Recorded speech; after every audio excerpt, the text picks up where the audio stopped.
ちは、皆さん。I'm Great Oka United Empire。今日は試合があった。そして彼がエンパイアの応援してくれるんですよ。みんな、ブローキンテーブルポッドキャストよろしく。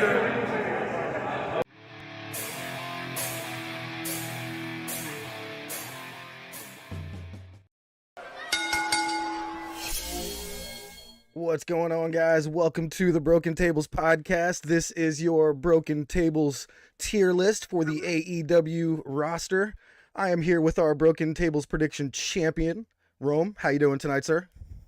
Doing fantastic. We're doing a fun little Saturday night stream here.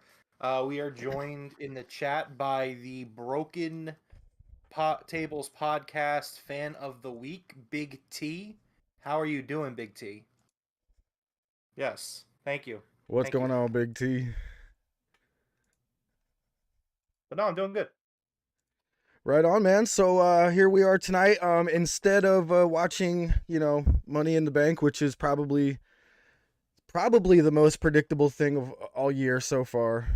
I mean, I might eat my words later, but I won't know. We're gonna do the tier list for the entire AEW roster. It looks as if this has everybody that is on the roster up to July 1st.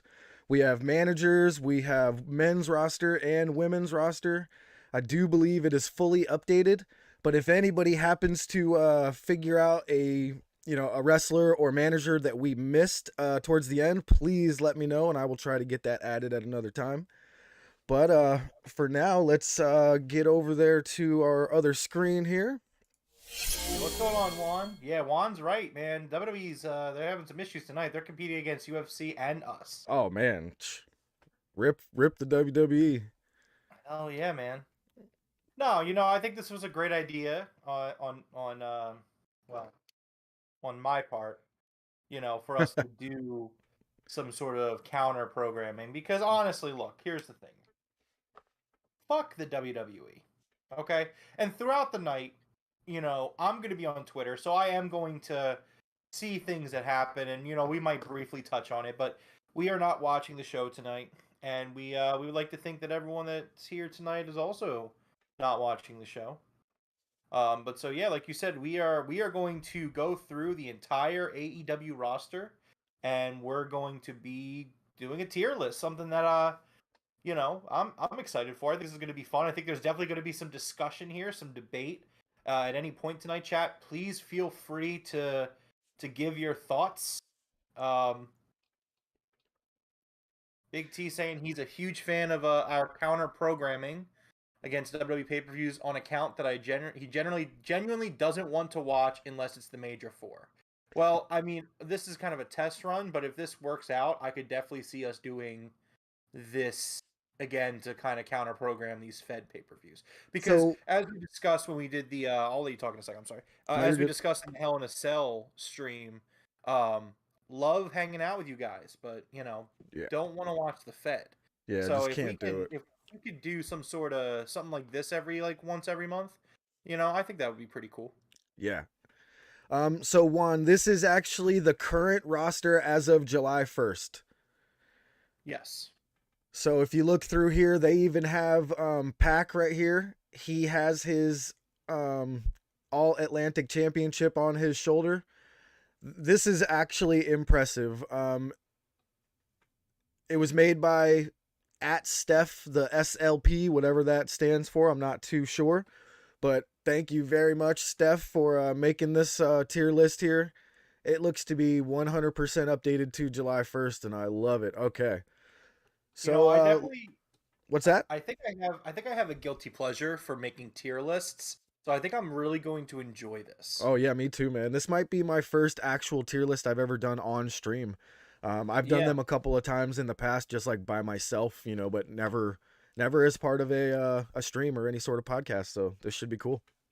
Yep. Juan's saying that he thinks the Fiend's going to return during Money in the Bank. If that happens, we will stop what we're doing and discuss it. Oh yeah. Keep us up to date, Juan. If you have it on, keep us up to date on anything weird or crazy that starts happening. All right. Yeah. I mean, I'm going to keep it on Twitter, like I said. So if anything comes out newsworthy tonight, we will talk about it, while we're hanging out tonight. Yeah. In the meantime, I got Charmander right here holding my Broken Predictions Championship. He's gonna be hanging out with me tonight. It's hard. It's carrying the belt around. It's a heavy belt. It's Yeah, it's a heavy burden, man. I understand. yeah. I'm glad I got my number one Pokemon here to carry the load. All right. Well, let's get ourselves started here on the tier list, and it does look like it goes in alphabetical order. So I think that's one of the best ways to do it. That way nobody gets put in any particular order here. Yeah, I So, agree. what's that? I agree. Yeah, same.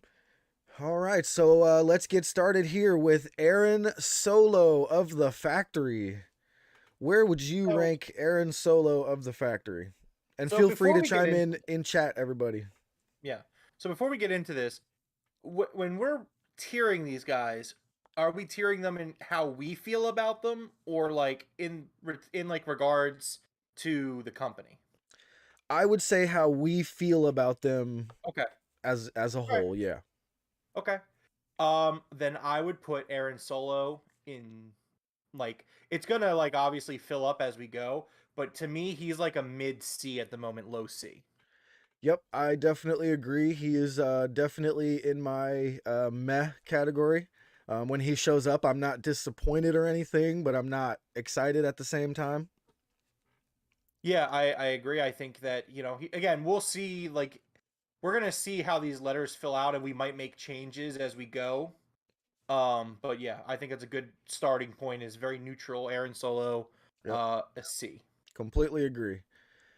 All right, so next up would be Abaddon from the women's division. All right. I'm gonna go first on this Yeah, go. one. I actually, it's kind of weird. I want to put her above the meh category, but it just seems to be that is where she has been floating for quite a while. What do you think here? Well, so again, this is why this is one of the ones I really kind of asked you, like, are we doing it in terms of how we feel or the company? I am a pretty damn big Abaddon fan. Me too. I would put her as a low B, high C. Not because of her place in the company. Her character is awesome. The makeup work she does is awesome. I follow her on Instagram and Twitter. She does some incredible work that we don't even get to see week in and week out. And again, this list is going to change. Big T saying that Abaddon is a C. I would be willing to compromise if we end up having to do it and say a high C. Yeah.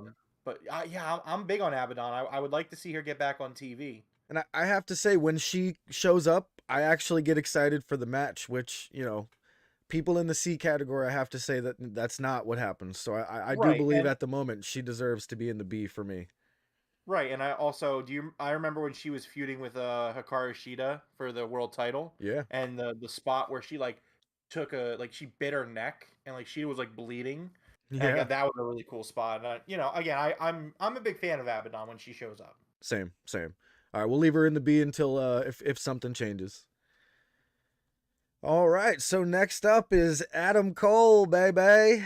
I mean, we gotta put Adam Cole in the S tier. No, I mean, it just feels like I a want to see given. how it plays out, but I would say a high A, low S, but I would say A for now. I want to see how it ends up. Okay. I'm a big Adam Cole fan, but Yeah, I mean, he's been in the championship picture for a while now. Hope he's doing okay after that concussion at Forbidden Door. We all saw that, so hope he's doing all right.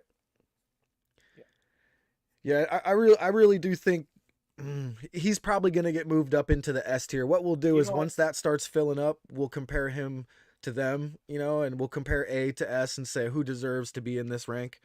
So I'm actually thinking about it. I'm okay with you bumping him up to S for right now. We'll see what happens. I agree. Yep, that's where he should be. I agree. Yeah, that's fine. All right, next up is the Hangman, Adam Page. I put him on the same level as I do Adam Cole. So if he's S, then Adam Page is S. Absolutely. I think that's just a no-brainer as well. Both those guys go straight to the S tier for me. Yep. All right. So from the Dark Order, next up is Alex Reynolds. What do you got for this one? D. B. No, I D. agree. I enjoy his matches very much.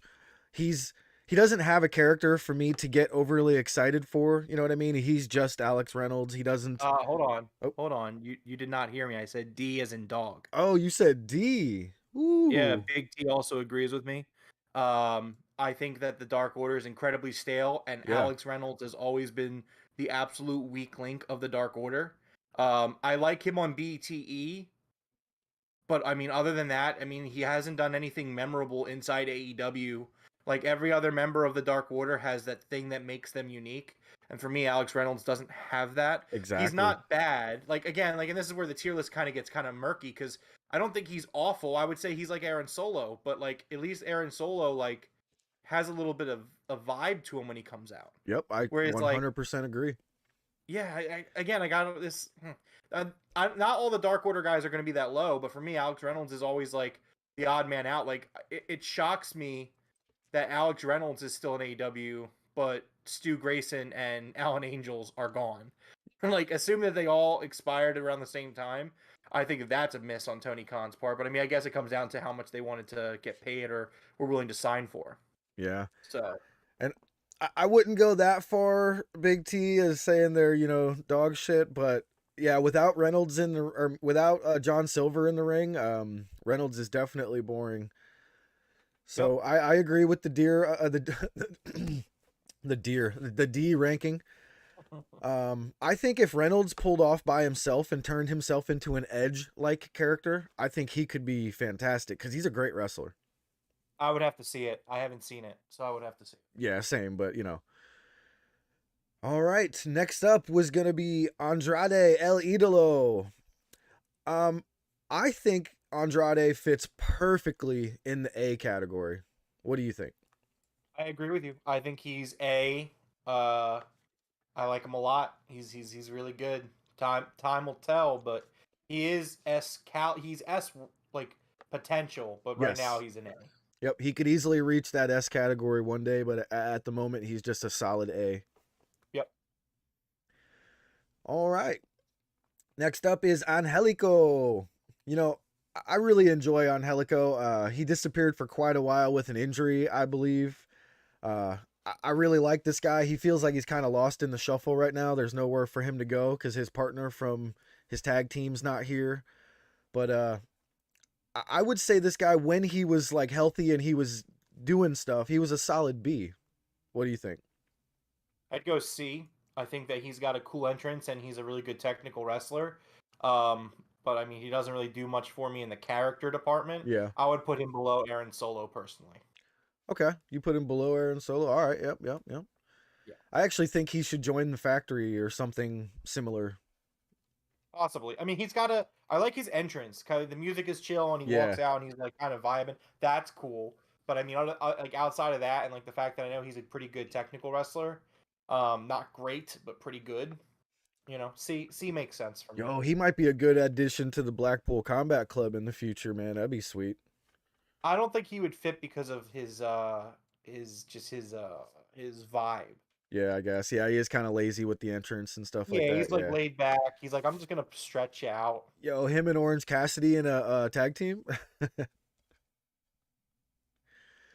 All right, let's go on to one of my favorite wrestlers in AEW at the moment, Cool Hand Angelo Parker of the Jericho Appreciation Society. I think just like Andrade, I think this guy's a solid A player right now. Are we looking at tag team wrestlers as a single unit? That's a good question. Since he came up singly, I was still thinking of them as a tag team. Like those two guys together are just great whenever they're on my screen. Okay, So I do would think say we he's a should high rank B. those two together. Let's grab Daddy Magic along with it. Where's he at? No, I think you should do separate. All right, let's do them separate. Let's do them separate. Like we Okay. can look at them as a tag team, but at the same time, like you know what I mean? Like we could take that, for example, FTR, right? Like, we could take the fact that Dax and Cash are a tag team into account, but at the Yeah. end of the day, Dax and Cash are not the same. Okay. So in that case, if we're gonna have these two separate, I'm gonna put Angelo in the B, but I'm Yep. almost sure Daddy Magic will be in the A. You know what I'm saying? We'll see when we get there. I Yeah, would we'll definitely get put there. him in B for now, below Abaddon. Okay. Purple, you don't want to know how many wrestlers there are. We're going to be here a little while. Yeah. I mean, there you go. Oh, you're about to scroll down. All right. Next up, technically, of the Dark Order, Anna Jay. We do not know if she is still with the Dark Order. They kind of hinted she wasn't. She wasn't wearing her Dark Order gear, but until they specifically say something, or we get something else for her character, we're gonna go with Anna Jay of the Dark Order. I would say for right now, again, we're gonna tweak the list once we get more into it.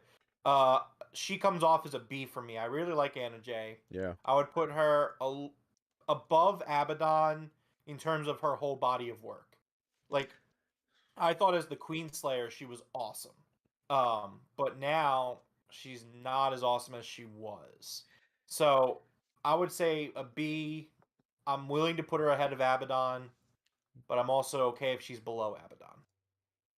Oh, cool. I didn't realize I could actually make within the tiers. I didn't realize I could do that. All right, cool. All right.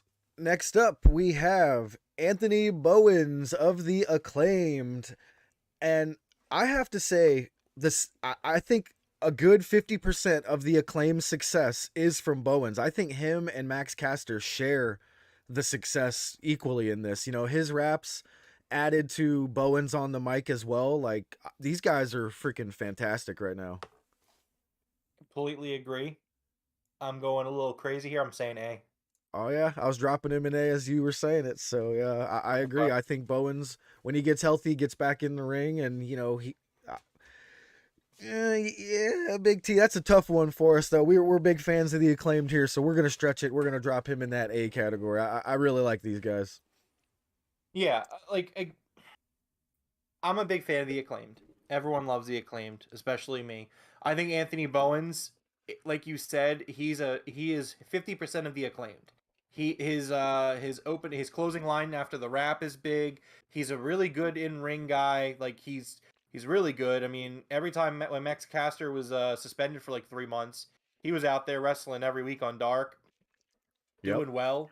So and putting on good matches, yeah.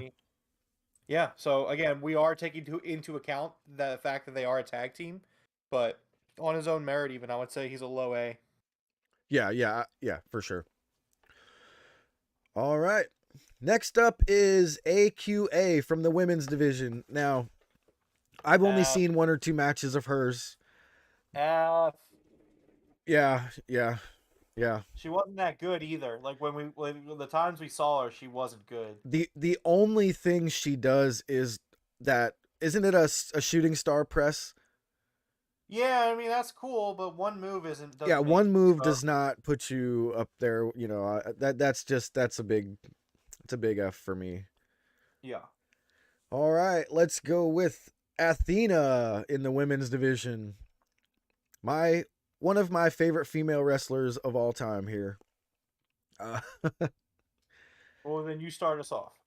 So it's really tough for me to not want to put her into an S class, but I got to be realistic that she hasn't won any major championships. I don't know where they're going to position her in the future here in AEW, but I think in the women's division, she is going to be an A for sure.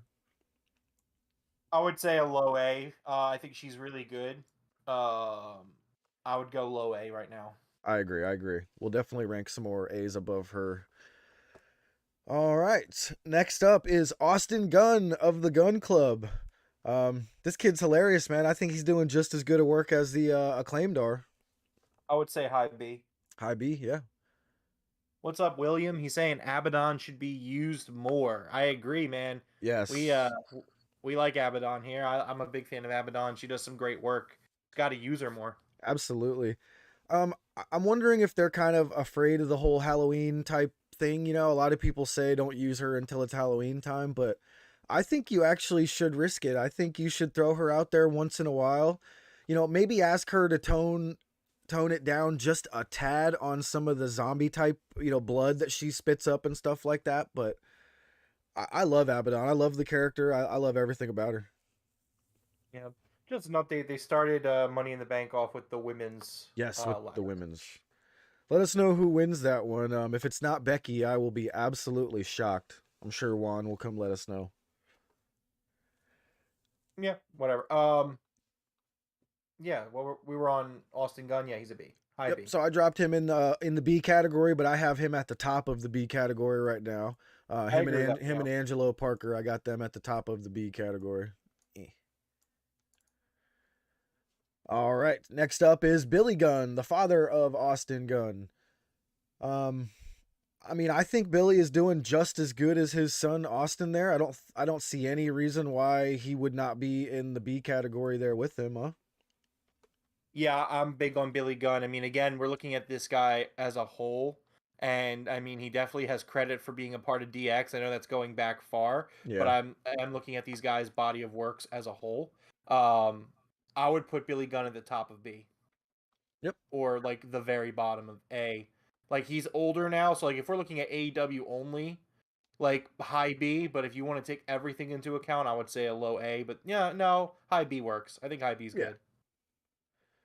I would put him above Austin. Yeah, there you go. Yep. I put it right above him. You just remember I'm on a little bit of a delay, so if I say something and you're already doing it, just Yeah, it's you're fine. good. You're good. Yeah. All right. Next up is Bobby Fish. I'm gonna put Bobby Fish in the same category as I would Angelo Parker. I think these two guys are doing similar work for their teams. The Jericho Appreciation Society for Parker, and the Elite for Bobby Fish. I think he's a solid B. I agree. All right.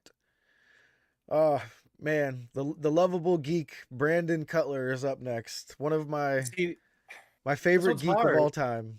He's the best geek of all time. And that's what I was gonna say. Like, I'm thinking like a high D, but like the geek character is so good, like it almost wants me to bump him to like low B. Like Yeah. for me, it jumps over a whole letter. I would say high C for now. I would put him above Aaron Solo. All right. I can't. Man. Big T says F. You don't enjoy Brandon Cutler when he's on your TV. He doesn't make you laugh. Big T. Yeah, Brandon Cutler's super entertaining. High C though. You You're gotta gonna put him high above. C. All right, I'll put him on top of Aaron Solo for sure. But Yeah, I he should also be have to above get Aaron. rid of this word meth then, because I can't say meh, because every time Cutler's on my TV, I get excited, to be honest. That's fine. Get rid of this. Get rid of Meh. Then I'm okay with that. Yeah. All right, next up we got the Machine, Brian Cage, who I haven't seen in God knows how long.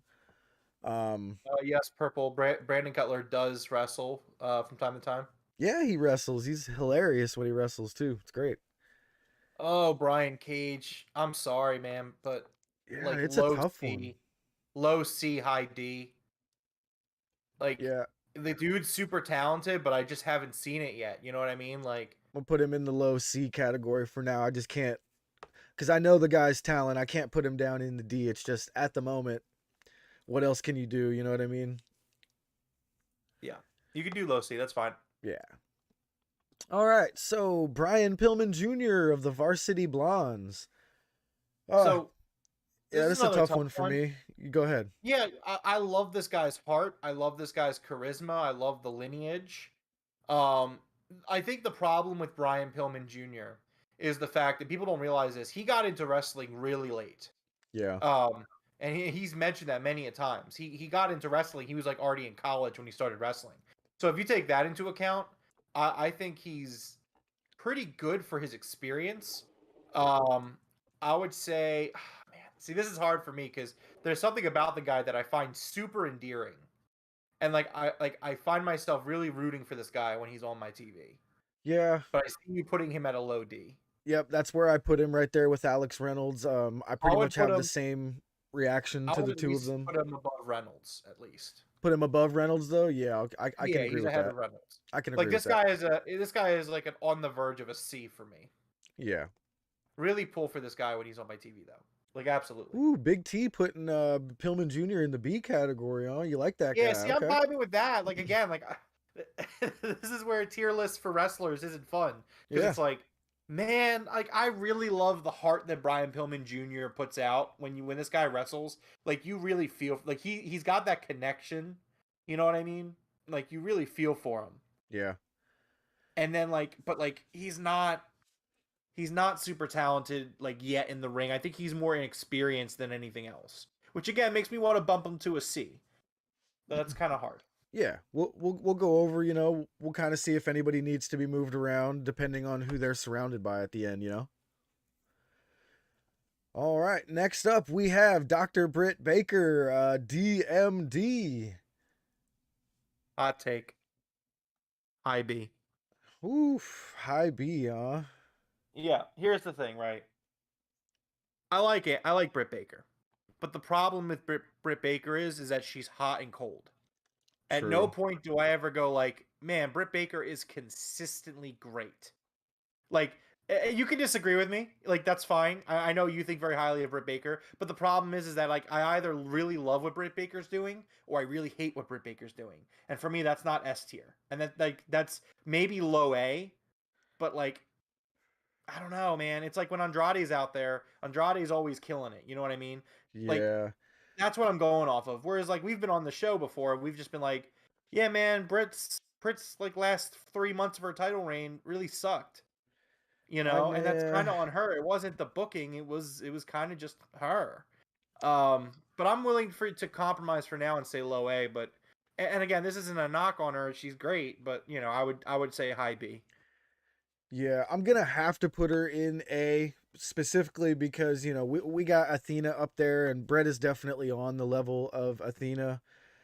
Yeah, I completely agree where I would have had her in that S category if not for the hot and cold of, you know, me enjoying what she was right. doing for 3 months and then all of a sudden me not even caring for another couple months.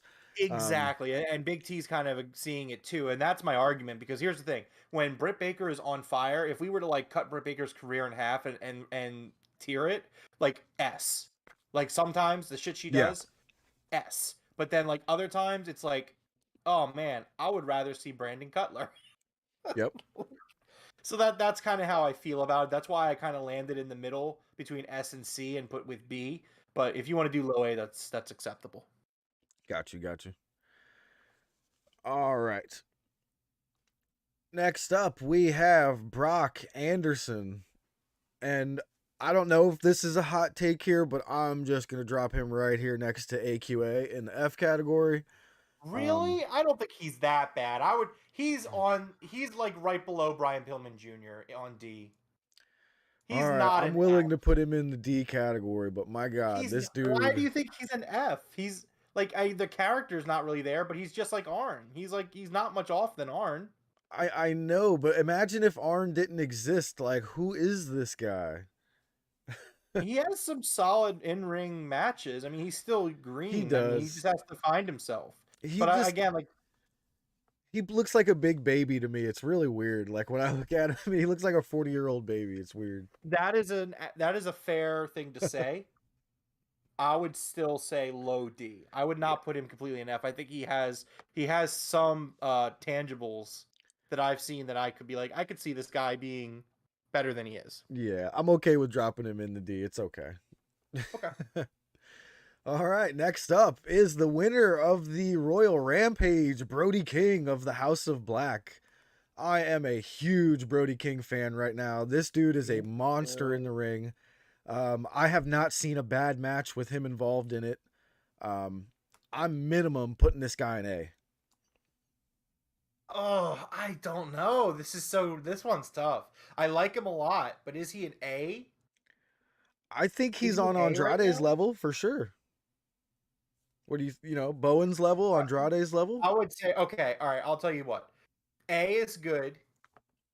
Put him above Britt Baker. Juan saying that Liv Morgan won the Money in the Bank. Good for Liv Morgan. Oh, I wow. like Liv Morgan. That's amazing.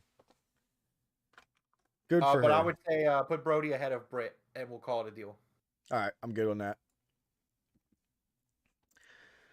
All right, next up, the greatest technical wrestler in the world, Bryan Danielson of the Blackpool Combat Club. I'm going to let you put him wherever you want. Number one, above Adam Cole. This man is an S. This man is a GOAT. This man is the greatest pro wrestler in ring of all time. He is the definition of S tier. He is the standard of S tier. You know, like, yeah, Bryan Danielson, S, top of the line S. He's going to stay very high ranked on this if I have anything to say about it. Yes, S all the way. Yes. Can you do the stream thing? Yes. I know I don't have it on this. Let me hold on 1 second. I got it. Okay, do it. But yeah, this is an S. This is an absolute S. This man, Big T, you are correct. He is no CM Punk, but there is no other Bryan Danielson. There is only one Bryan Danielson. There it is. This guy can make you feel whatever he's a genius. This man can make you feel things in the ring. And and it's incredible. This is a perfect wrestler. There we go. Thank you. I was legit teared up crying when he had to retire, man. That was no joke. I cried too. Like, here's the thing, right? Like, so again, my end of WWE fandom, like Daniel Bryan was like my before the Fiend. Daniel Bryan was like my guy. Like, I was like, man, like when CM Punk left, I was devastated. And then like they weren't pushing Daniel Bryan, and the fans were like, no, like this guy is the number one guy. You need to push him. And like they finally crumbled under pressure. And like that WrestleMania 30, like is like one of my favorite. Even though like there's some really bad shit on that WrestleMania, like that's the show where Undertaker lost to Brock. But like, oh man, what a magical night that was, having him open the show with a 40-minute banger against Triple H, and then going into the main event and winning the unified world title. Like, that was probably the last great WWE moment that I experienced. Yeah. And just like when I think of Daniel Bryan or Bryan Danielson, depending on where you look at him in his career, just emotional. Like, I just get super emotional about this guy. I fucking love this guy. Yep. So this is a high S. Agreed. All right. Next up, of the House of Black, Buddy Matthews. A. Yeah, I think he's right there with Brody King. Yeah, right below. This guy is an excellent pro wrestler. We just haven't seen him much because he's dealing with an injury right now. But yep. There was a reason that on SmackDown they called him SmackDown's best kept secret, because the guy is really talented and he's really, really good. Yep. Juan asking us, random question: what would you guys do if you saw your significant other watching a WWE Premium Live event without your knowledge? Would that be the same as committing infidelity / adultery? It would be pretty close. For Rome, I could see that being devastating. Him walking in the living room and she's chilling watching the E. I could just see him being like, it's okay because she never would. I know. But, that would be pretty bad. I would be pretty upset with her. She would have to really do something to get back into her, the good graces. Oh, that'd be funny. All right. Next up for the women's division, we have the Bunny. I actually really, really enjoy the Bunny's work. I've been watching her since back in Impact a long time ago. It might have even been TNA. She has come 10 million miles from when she first started. I'm thinking high B, possibly low A. What are you thinking? I'm thinking high C. Okay. I think she's good. She has her moments. I gotta put her there next to Anna Jay, though. You know what I mean? She's at least in that category with Anna Jay. No, I think Anna Jay's better. She is. I got Anna Jay above her, so I'm gonna put her below Anna Jay, but above Abaddon. Is that fair? Put her below Abaddon. Put her below Abaddon. Okay. I remember she was one of the 4 in that New Year's street fight. Yeah, man. no, again, like I don't dislike the Bunny. Again, I would say low B compared to, like, if I'm comparing Bunny to Abaddon, then I would say the Abaddon's better. I can agree with that. I Okay. can agree with that. All right. Next up from FTR, we got Cash Wheeler. One half of the best tag team in the world at the moment. I think Cash on his own is really good. He's I a think high B. I would put him at the top of B. we But are like, we're thinking or absolutely alike on that one. That's exactly where I dropped him. okay, Right yeah, there above Billy Gunn, right on top of the B class. I think that's right where he belongs. okay, Yep, agreed. yep. All right. Chris Jericho is up next. I don't know if anybody would argue that he's not S tier. Twitter. Just a quick thing, real quick, because I'm on Twitter. Yeah, Jericho's S. But Twitter is saying that the women's Money in the Bank ladder match was extremely messy. People were happy that Liv won, but apparently it was not a very, very solid match, including some very unstable ladders. Shocker when you put all these things together at the last minute, but Yeah, but I would say Jericho's an S. I would put him above Cole and Page. that's exactly what I just did. I moved him right in front of Adam Cole. Danielson, then Jericho seems good to me, right? Yeah. All right. So this next one is a very, very interesting one for me. We are on Christian Cage. And if we would have done this tier list 2 weeks ago, maybe 3 weeks ago, I would have Christian at the top of the A tier. But with this new character that he has brought out and these 2 promos that he has cut, I really want to drop him in that S tier. Oh, here's the thing. I agree with everything you just said. I do. But like I don't know if like do we want to are we just reacting to the fact that Christian is on like a 3-week high right now? Because we talked about this on the Wednesday episode of the Broken Tables podcast, which you should check out if you haven't listened to it yet. But for me, he is the top of the A. He is number 1 in the A as of right now. But like the last 2 weeks have been S tier shit. So I'm really kind of torn on this. I don't know if we're jumping the gun a little bit here. I mean, the dude's, you know what? Yeah, put him at the very bottom of S.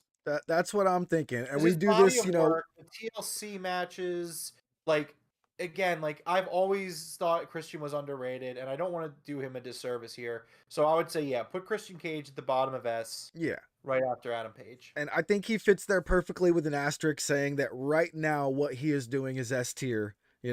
It may change in the next couple of weeks if it gets stale or whatnot, but at the moment, but also again, like looking back on it, like we can't overlook the TLC and all the other stuff he's done in his career. And absolutely. So I'm good with S. I agree.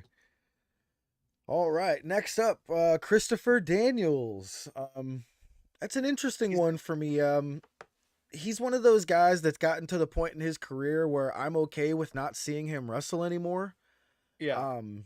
So it's like, do I put him in D or do I put him in like C where he used to belong? It's tough to me. Yeah, well, I would say he used to belong in B.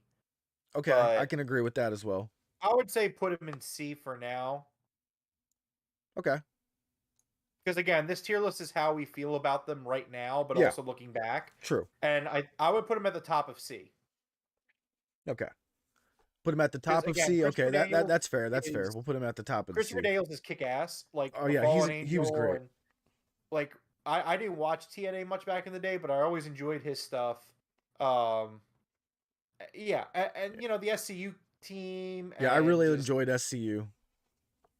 See, I'm sitting here. I was like, do we want to bump him to the bottom of B? I don't know. Part of me is thinking that. Well, that's what I mean. So leave it to your discretion, but I would say either top of C or the bottom of B. I'm going to leave him at the top of C just because currently it's, like I said, it's one of those things where I'm okay with not seeing him wrestle anymore. I thought he was retired. I I'm okay with leaving him there. Okay. All right, next up from the Best Friends, Chuck Taylor. I know you are a huge Best Friends fan, so I'm actually going to go ahead and let you put Chucky T right wherever you would like to. This man's a high A. I think him and Trent. Again, looking at them separately, they're excellent pro wrestlers. Where'd Putting he them go? together as a team, this is very similar to the Acclaimed, where it's like I would put him on the high A side. Either I don't know if I like who I like more, What just happened? Anthony Oh, there he Bowens or goes. Chuck Taylor. I think Chuck Taylor. I think I like Chuck Taylor more than I like Anthony Bowens. Okay. So I would put him right below Andrade El Idolo. All right. Yeah, Chuck is a solid in-ring performer. He's been here. He's one of the first guys in AEW, right? He's one of the originals, isn't he? Yep, this is a day one man. The best friends were a day one tag team. Yeah, absolutely. All right. Kind of funny thinking back to day one AEW because I remember the Orange Cassidy signing getting announced, and I didn't know who the fuck he was. So I was like, "Oh, this is weird. They're making a big deal out of this." Yeah. He's like one of my favorites. It's like, all right, well, So one, I do agree. Christopher Daniels has some amazing matches throughout history, but we're doing like this tier list as if it's right now, like the current roster and how we feel about them right now. we are also taking the past into account as we've discussed. True, true, true. But Which is why I do agree with Christopher Daniels being low B. all right, you know what? I do have to take into effect this dude's basically a legend, so we will put him over there in the lower end of B. Is that okay? Again, we that need fair? to try to be fair because if we're looking at Billy Gunn, like I love Billy Gunn, Yeah. but apart from the Acclaim stuff he's been doing, he hasn't done much in AEW. But again, I'm looking at the whole body of work, how I feel about them right now. I agree. All right, proving that this is updated. Next up is Claudio Castagnoli, the newest addition to the Blackpool Combat Club. Excuse me. High A. High A, absolutely. Even though he hasn't been here long, because this is the AEW roster, I do want to put him at the top of A at the moment, because his showing at the Forbidden Door, along with the Blood and Guts match, I mean, it was amazing. Yeah, I agree. Cool. No disagreement from you there. Next up is the best in the world, your AEW World Champion, CM Punk. And we're just going to drop him right up here next to Bryan Danielson in the S tier. He should be ahead of Bryan Danielson. He should be ahead. Yes. All right. Here's the thing, right? Bryan Danielson is the greatest in-ring pro wrestler of all time. CM Punk is the greatest period of all time. This man, is a god S tier on the mic. He puts on great, excellent matches. Is this biased? Maybe a little bit. But CM Punk is the man that has saved wrestling for me.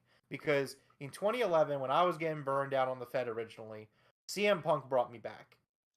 CM Punk was the guy that got me back into wrestling. I was completely out of wrestling in 2000. Around 08, 09, I just dropped off. And I remember the pipe bomb, someone who I knew watched, was like, man, you got to check this out. This is crazy. And I remember watching the pipe bomb, and it blew me the fuck away. And there are few moments in pro wrestling that have left me speechless. Preach, King, preach. Yes, thank you, Big T. Broken Tables podcast fan of the week, Big T. This man, again, it's it's the heart, whether he's a babyface or a heel, he just feels like he leaves everything, he wears it on his sleeve, leaves it in the ring. This, again, pro wrestling is also about storytelling, and I don't think there's any better storyteller in wrestling or sports entertainment than CM Punk. Bryan Danielson has the technical side as the GOAT. Punk has the storytelling side as the GOAT. 100% agree. I could be persuaded to say, okay, let's put Danielson in front of Punk. And I would be like, I disagree, but I accept it because in my mind, these two are the two greatest of all time. But I got to go with what the Hart says, and the Hart says CM Punk is the best in the world, and he should not be topped. While I'm saying there could be an argument about Seth being best technical wrestler right now, but for the most part, he agrees with me. I think Seth Rollins is really good. I think he's excellent. I think it's a shame he's a lifelong Fed guy, because I think Seth Rollins / Tyler Black would have some fucking bangers. Oh my in god. AEW. If he didn't have the handcuffs on that the WWE puts on their matches, like how they can't do certain moves and they can't kick out of finishers over and over and over and stuff like that. Like if they could just do whatever he wanted to, my god, his matches would be incredible. Yep. All right, next up is someone who we have not seen in quite a while, Colt Cabana, of the Dark Order, I assume still. And, this is definitely one I want to put right there with Alex Reynolds. I mean, when he's in the ring, I feel the same as I do when I see Alex Reynolds. What about you? I was thinking right above Aaron Solo. Right above Solo on the C category? Yeah, I would say put Colt bottom of C. Bottom of C, okay. Yeah, because I would definitely rather see Angelico or Brian Cage in a match than Colt at the moment, but... See, I don't know, because again, Brian Pillman Jr. being in the D makes that different, because I'd rather see Brian Pillman than Colt Cabana. All right, we can actually move Pillman up here. He's very boring and stale. I don't think he's boring. I think he's just inexperienced. Yeah, I agree. If he would have started earlier, I think he'd be much better now. Put Brian Pillman Jr. above Angelico. Yeah, that's exactly where I dropped him. Okay.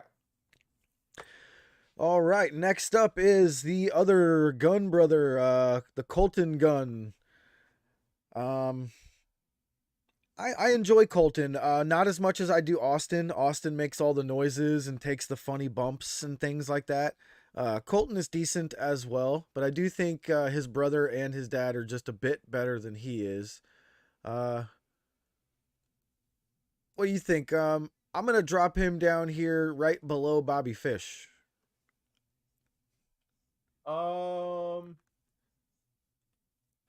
I would put Colton below Abaddon. Below Abaddon? Okay, we can put him there. We'll put him right there above Christopher Daniels then. Yeah, that's good. Kamari Christie, welcome to the podcast here. Welcome to our AEW roster tier list. What about Joe Rogan? Not to be confused with Joe Rogan. What? All right, next up is Danhausen. Oh man, this is one of those tough ones where some people would think it's ridiculous to put him in the A tier, but he's A tier entertainment, and we just saw him in the ring for the first time, and I think he had a great showing in the ring for that entire match. So I'm in the camp of I think he deserves to be up there in the A category just because of the entertainment value. I agree. I would say put him and this is strictly on entertainment, like his entertainment value is carrying him here. I would put him right below Brody King. Okay. But yeah, like I think he fits perfectly right there. If he had better matches, he could very, very, very easily be above most of the A guys. Yeah. And that doesn't look odd at all, seeing him in this category with these people, Big T thinks he's an S. I don't know about that yet. There's potential, but I wouldn't go that far right now. I think it could be argued with the entertainment value, but I think maybe in the future, if we see him with some really good matches and stuff, then then we can go there. All right, next up of the Jericho Appreciation Society, Daniel Garcia. This kid's doing really good right now, man. This kid, he's gonna have a banger of a match against Wheeler Yuta coming up. I can tell you that much. I agree. I'm thinking very top of B right now. Very top of B, even above Cash Wheeler. I think. I'm okay with putting him after Cash. So am I. Right there behind Cash. But like he is really close. I don't know, man. Actually, I think Garcia ends up being a better entertainer, like the character part, than Cash is. You know, I'm actually debating putting him in that A I think category. he should be above Cash again because like I'm looking at like the solo part of it as well, and yeah, I would say Garcia is better than Cash Wheeler.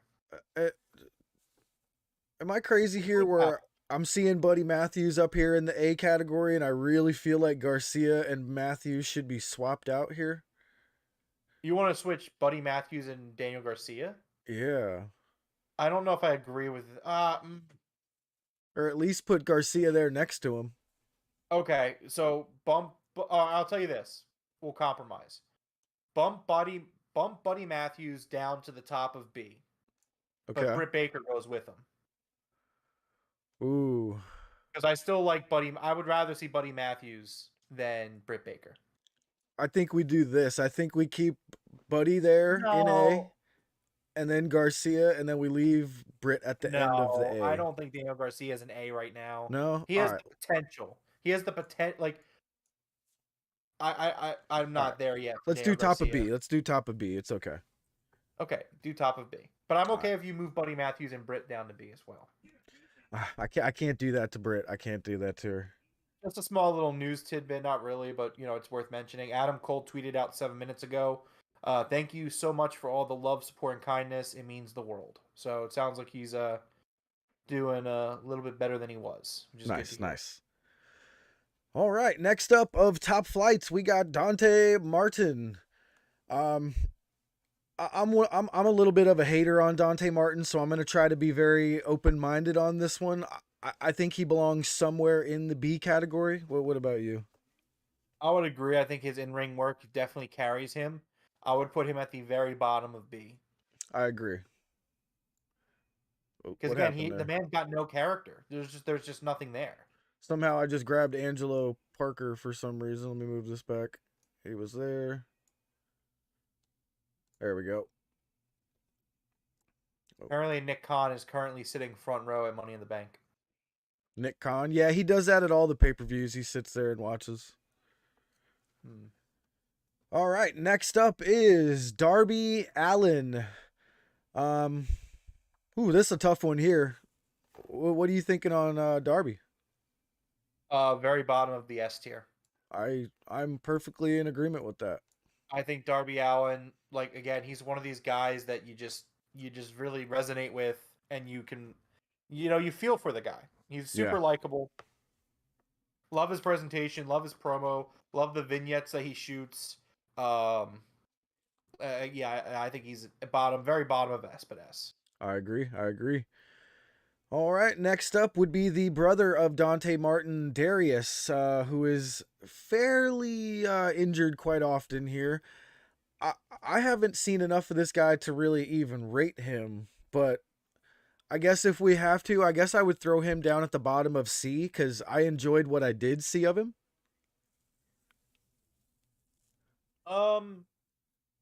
You said the bottom of C. Yeah. I agree.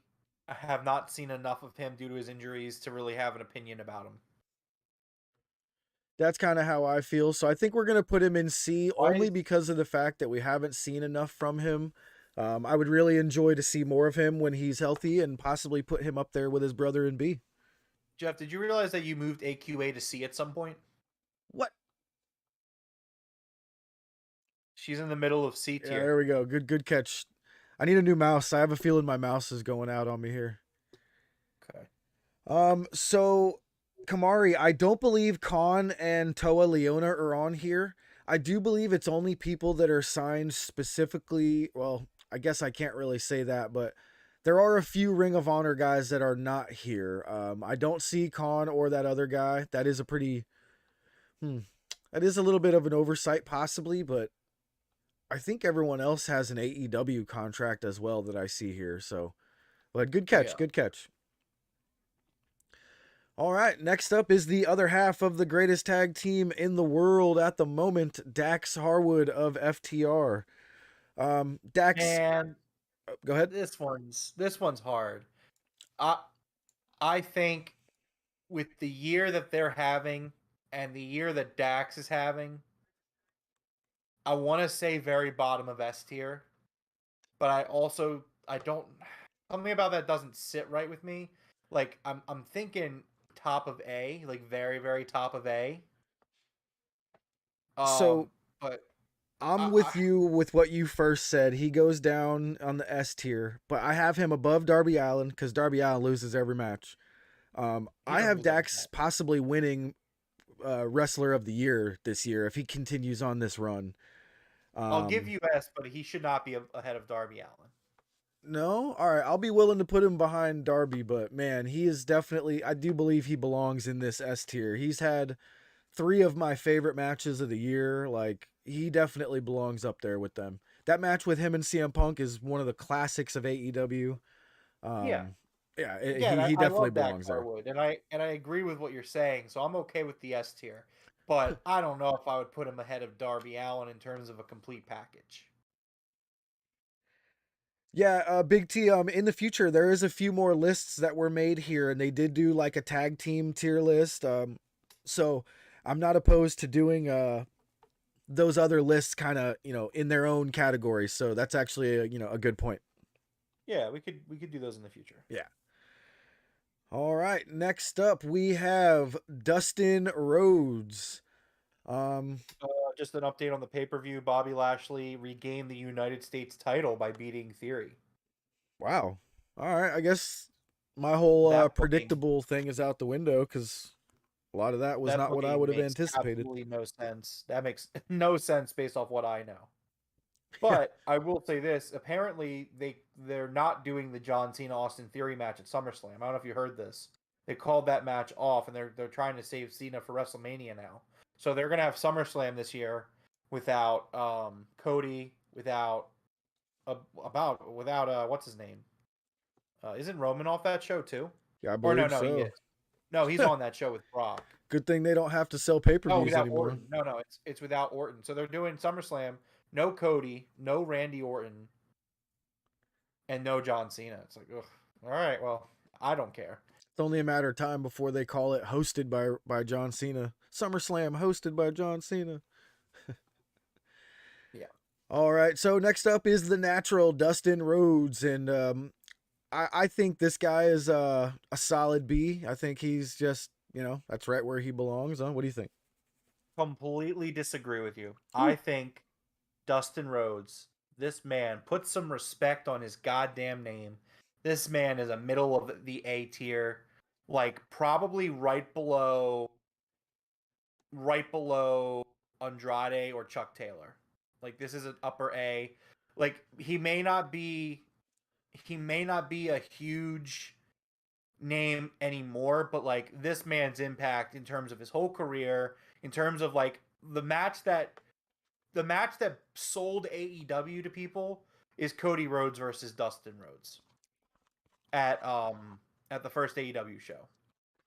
Like Yeah, hands down, where Brandy opened him up.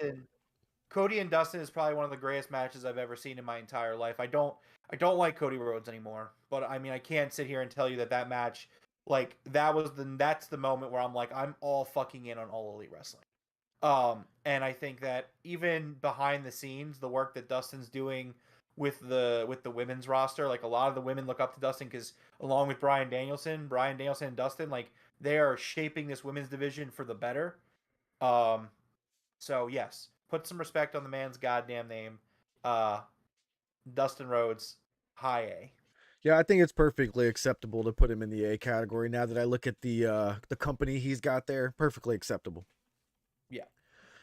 All right, next up, the Mad King, Eddie Kingston. And Rome, I will accept nothing less than S tier for Eddie Kingston. I'm sorry.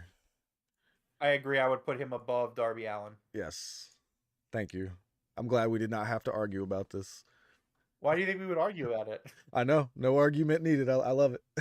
No, I was saying, why do you think we would argue? Oh, I didn't actually. I was hoping you would agree with me, and things went perfectly as the plan. Who's watching UFC 276? I would really like to at the moment. It's just tough when I'm doing the tier list here and all of that. Kamari, I would love for you to keep us updated, and if you are not, please hit that subscribe button. We would really appreciate that. Anybody who has not hit that sub button, we're here Wednesday nights after AEW Dynamite. We're here Friday nights after AEW Rampage, and we're always here after each pay-per-view from AEW on the weekends. We really don't cover the E. Most of you guys know that already, but we'll do a little bit of news here and there, but we don't really cover the events. So Yeah, we more so react to it. you're famous. Oh, Well, she's famous. keep it on the DL. You don't want to expose yourself up in here. Have yourself an. Oh no, she's They famous said my because we're name. talking. Okay. Yeah. I gotcha. But all right, let's get to our next one here. Our next up is from the women's division, Emi Sakura. Oh, this is a tough one for me because I'm a little bit of a hater on Emi Sakura. I feel like they were ramming her down our throats for quite a while. She was in just about every triple threat, or not triple threat, but a three-way tag match. What do you think of Emi Sakura? I'm gonna let you rank her because I'm kind of biased of not enjoying her. I would put Emi Sakura at the very top of C. Okay. I do believe she is above Cutler and stuff like that, so I'm okay with that. I think Emi Sakura's best work in AEW was her first run in AEW, like early AEW pre-pandemic. But I mean, I think she's entertaining enough where I enjoy her stuff. So I would say top of C. I agree. All right, next up is All Ego Ethan Page from the Men of the Year. Oof, this is a good one, man. I definitely believe he belongs in that A category. I would say put him right above Buddy Matthews. Right above Buddy Matthews, and I have no problem with that whatsoever. That sounds like a perfect spot for him for me. And Juan says, did you guys watch the UFC when Brock Lesnar was there before 2016? Yes, I saw every single match with Brock Lesnar. He was an absolute monster in the ring. It was scary to watch him fight. All right, let's go. Up next is one of my favorite wrestlers in AEW, Evil Uno from the Dark Order. So, in my opinion, when anything happens that has to do with the Dark Order, if Evil Uno is not involved, it's completely falls flat for me. He must be involved. I definitely think he is in this B category somewhere. Where do you place Evil Uno? Agree. I think that Evil Uno is hurt by the Dark Order at this point, where his stock lowers for me. I think that he, at his best, is a high B.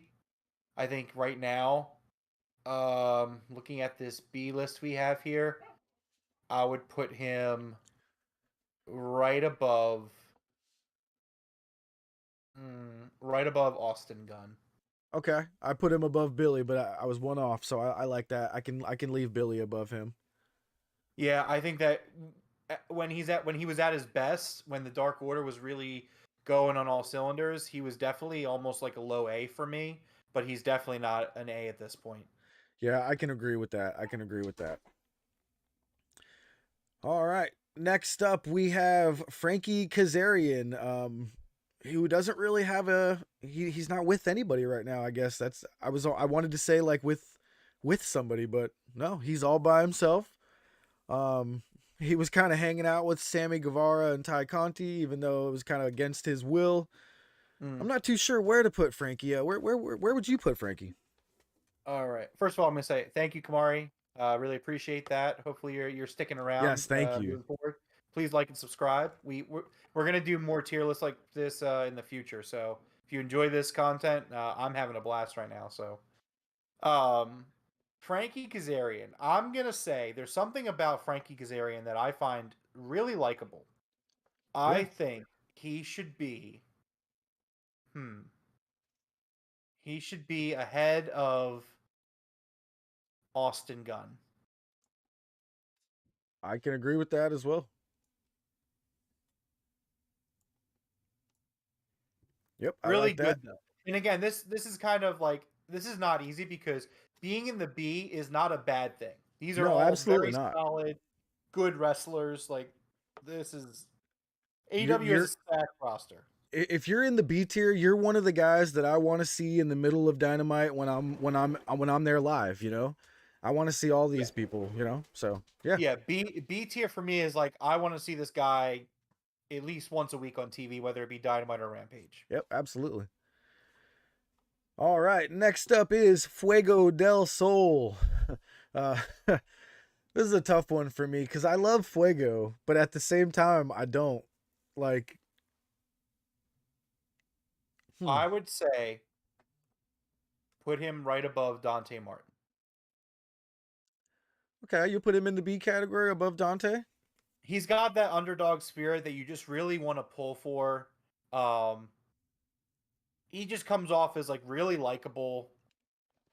So that like again, like he kind of has he and Dante Martin, it's kind of like another thing where it's like two sides of the same coin. Where it's Yeah. like I love Fuego's character and I love Fuego when he's on the mic and he's so entertaining and I want to watch this guy and I want to cheer for him. Dante Martin is the exact opposite. Dante Martin goes in the ring, the bell rings, and this man is fucking insane. But then like when he's doing a promo, I couldn't care less about what this guy's saying. So it's like wherever you put Dante Martin, I think you put Fuego del Sol. And for me, character is a little bit more important than in ring. So I would go Fuego over Dante. That does make a lot of sense the way you put it that way. I wanted to put Fuego right there in front of Brandon Cutler in the C, but when you put it that way with Dante, yeah, that does make a lot of sense there. So, yeah, we'll leave that right there.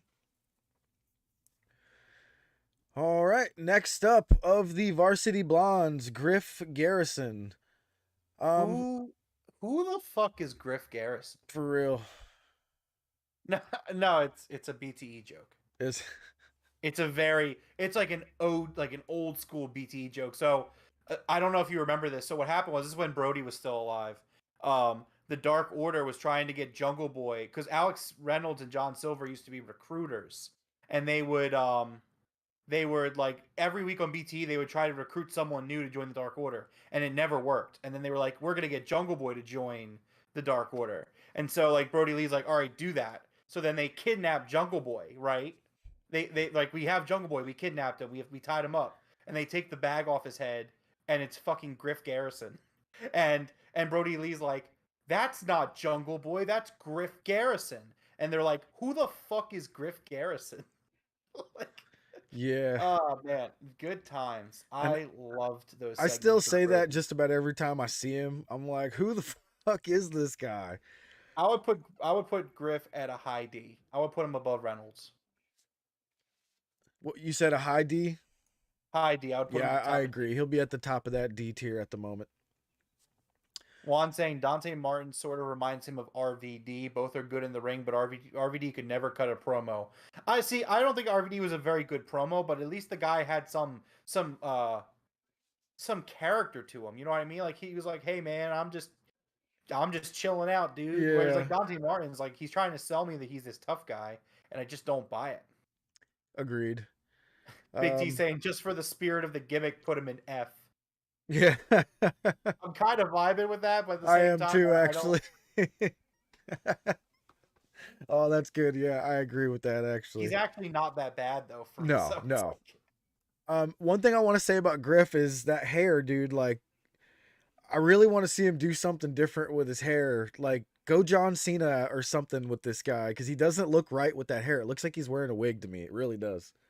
All right, the next one. So I'm gonna let you take the wheel on this one because I am a huge Hikaru Shida fan, and I'm gonna have something to say about what you do, but I'm gonna let you start us off with Hikaru Shida. All right. Well, she's going straight into the S tier. Where she fits, I'll leave up to you. Excellent. All right, I'm glad that we're in agreement here. Hikaru Shida is such a fucking star. Oh my! I love Hikaru Shida. She's okay. Hold on. So let's unpack this because I agree she's an S. I'm putting her right in front of Darby Allin, right behind Eddie Kingston. Okay. I would say that is accurate. Let's do that. Yep. Agreed? Yeah, agreed. I'm glad that you did that. I was kind of worried you were going to be like, yeah, Hikaru Shida, I put her high B. And I'd be like, oh, my heart. Oh no, yeah. I mean, I got Okay, her right good. up You here know, above I'm me. glad we're actually in agreement on that. I'm a huge Hikaru Shida fan. An excellent storyteller in the ring with an excellent style of wrestling. Always Yes. really pull for her. She's actually going to be on Elevation on Monday, so she's back with AEW back in the States. So hopefully she's doing something noteworthy soon. So since we're on the topic of RVD, should he become all elite if only for a short run?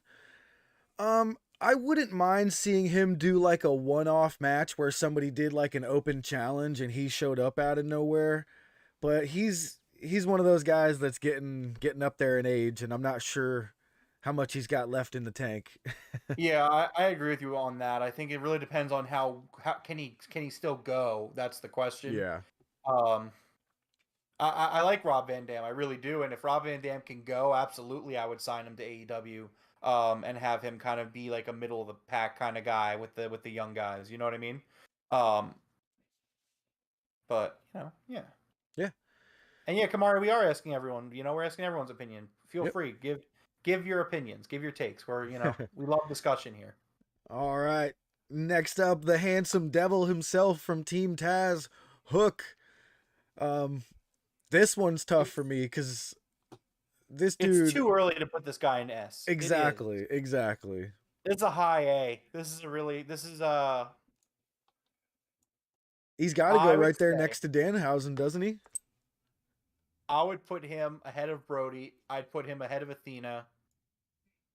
I think I put him ahead of Anthony Bowens. I think. Yeah, I'm okay with all that. Yeah. I don't put him past Dustin yet, though. No. A year down the line, 2 years down the line, different conversation. But yeah, that's where I would put Hook right now. Yeah, I agree. All right. Next up is Isaiah Cassidy from Private Party. Sorry, man, but this is it gotta go D. You're going D on Isaiah Cassidy. Yeah, I mean they just haven't done anything in like a year and a half. I'm a little worried about them. I thought the Hardy Family Office thing wasn't really working for me when they were doing that. So like the last time I enjoyed something that Private Party did was like year one of AEW. So it's like I'd be willing to compromise and maybe go C, but like my first thought about Private Party is like I don't really care about Private Party at this point. Yeah. I do got to put him at least in C because we got Darius there and Dante in B. I feel like Isaiah's had some more memorable moments than Dante, like with his Beal from Keith Lee. Um, yeah, I think he at least deserves to be in C there, and I'm definitely going to put him right there in front of Colt Cabana, probably. All right. Next up, let's go with the TBS champion, Jade Cargill. And I have a feeling Purpleness is going to come in here with an S tier on this one. But I think Jade fits solidly right into the A tier, right there with Britt Baker. What do you think? Uh, yeah. Can you scroll? I'm sure you already did scroll up. I want to see the A tier before I Yep. can tell you for sure what I think. So So let's as far see as the here. women's division goes, we got Athena, Britt Baker. You got Chucky T in there. We got Bowens in there. Danhausen. I think she So fits here's the perfectly thing, in there. right? Here's my thing. I think Jade is higher on the A tier, but I don't know where exactly I put her. I would say, see, Jade is very similar to Britt Baker, except for the fact that I think Jade's floor is higher, if that makes sense. Like, Jade does some S tier shit sometimes, but like Jade also could dip into A a lot, Yeah. with the occasional B coming through. Um, let me see. Let me think. I Bobby would say Lashley defeated Theory. Liv won the first. Yeah, we knew that one. Okay. Carmella versus Bianca Belair. Oh my God, who wanted that? I think where you have I'm making a sudden movement where I want to have Danhausen get bumped up 2 spots to right behind Jade. Okay, I could agree And with that. then well, you know what? Put Anthony Bowens below Jade and Danhausen. I can agree with that as well. She's climbing. I don't think Jade is ready for S tier. I think a few more matches against notable opponents might put her on that S tier. I agree. We're very high on Jade Cargill I here, love but Jade. she's still improving. She's still getting better. She's very green still, and people don't realize that she has not been doing this for very long. Yo, we're being I- we're being overruled by chat here, man. We got a lot of S's coming across for Jade here.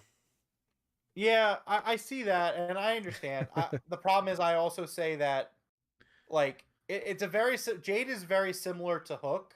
In fact, I would say she is the women's counterpart to what Hook is. That, like, excuse me, I would say that, like, it's way too soon to put Jade or Hook in the S tier. There's just not enough body of work there to Yeah. to back that up. I think. I think she Like, fits perfectly well right here. Something really wants me to put her next to Andrade. You know what I mean? Like, all right, yeah. we'll do this then. I'll tell you what. Move Jade to right. See, yeah, all right. I gotta let the bias go because, like, I love Best Friends. So, like, Chuck Taylor, it's really hard for me to bump Chuck Taylor down. But okay, move Jade to ahead of Chuck Taylor. Okay. Still gonna And keep Andrade ahead of her? I would keep Andrade ahead of Jade. Yes. Okay. For right now. I'm okay with that. She's creeping up on that S tier. I'm okay with it.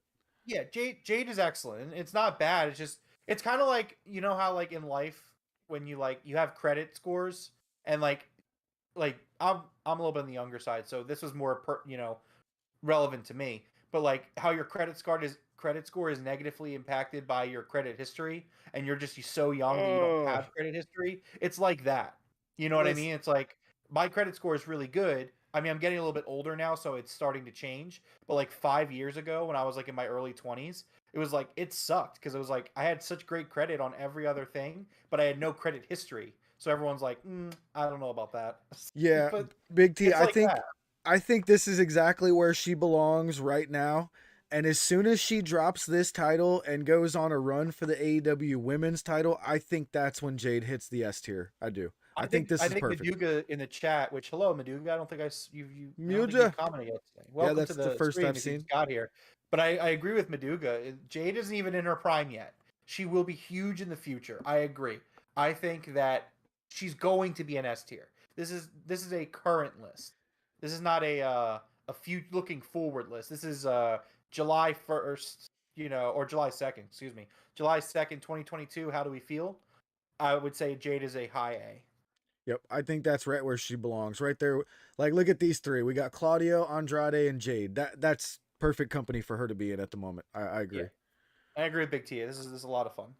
Oh, me too. I'm having a blast actually. This is great.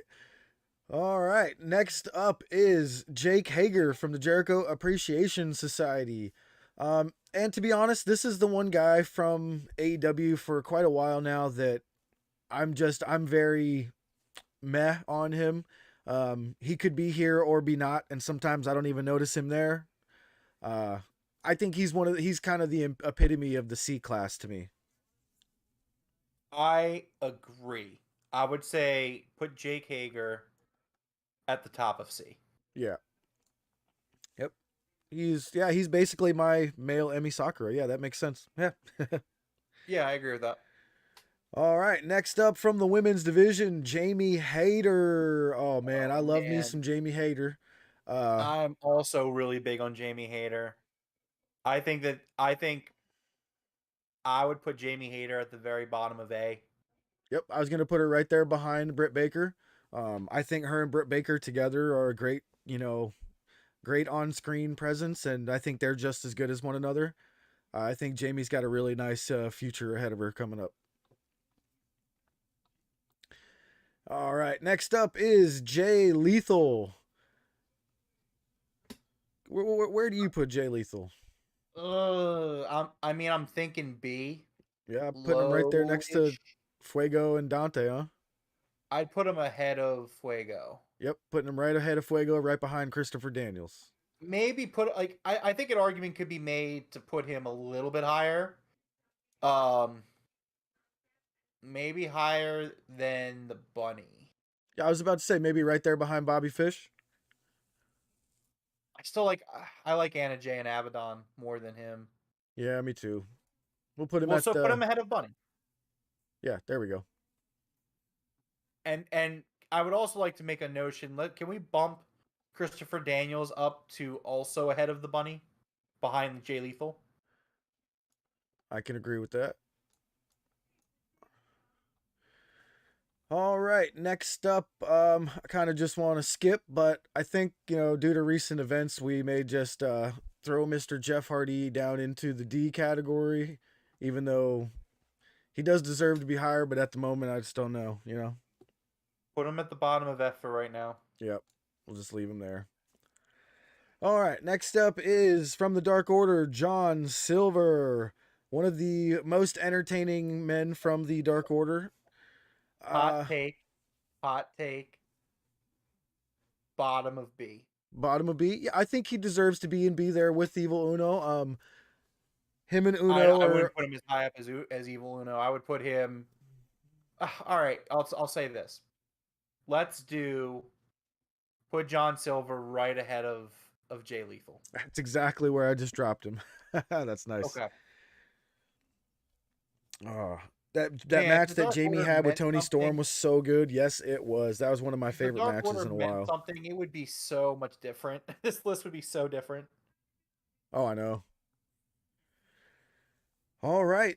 Let's go. Next up is our AEW Interim World Heavyweight Champion, Jon Moxley. And he's obviously going to S tier. Just where on the S tier does Moxley rank? I'm going to put him right above Chris Jericho. What do you think?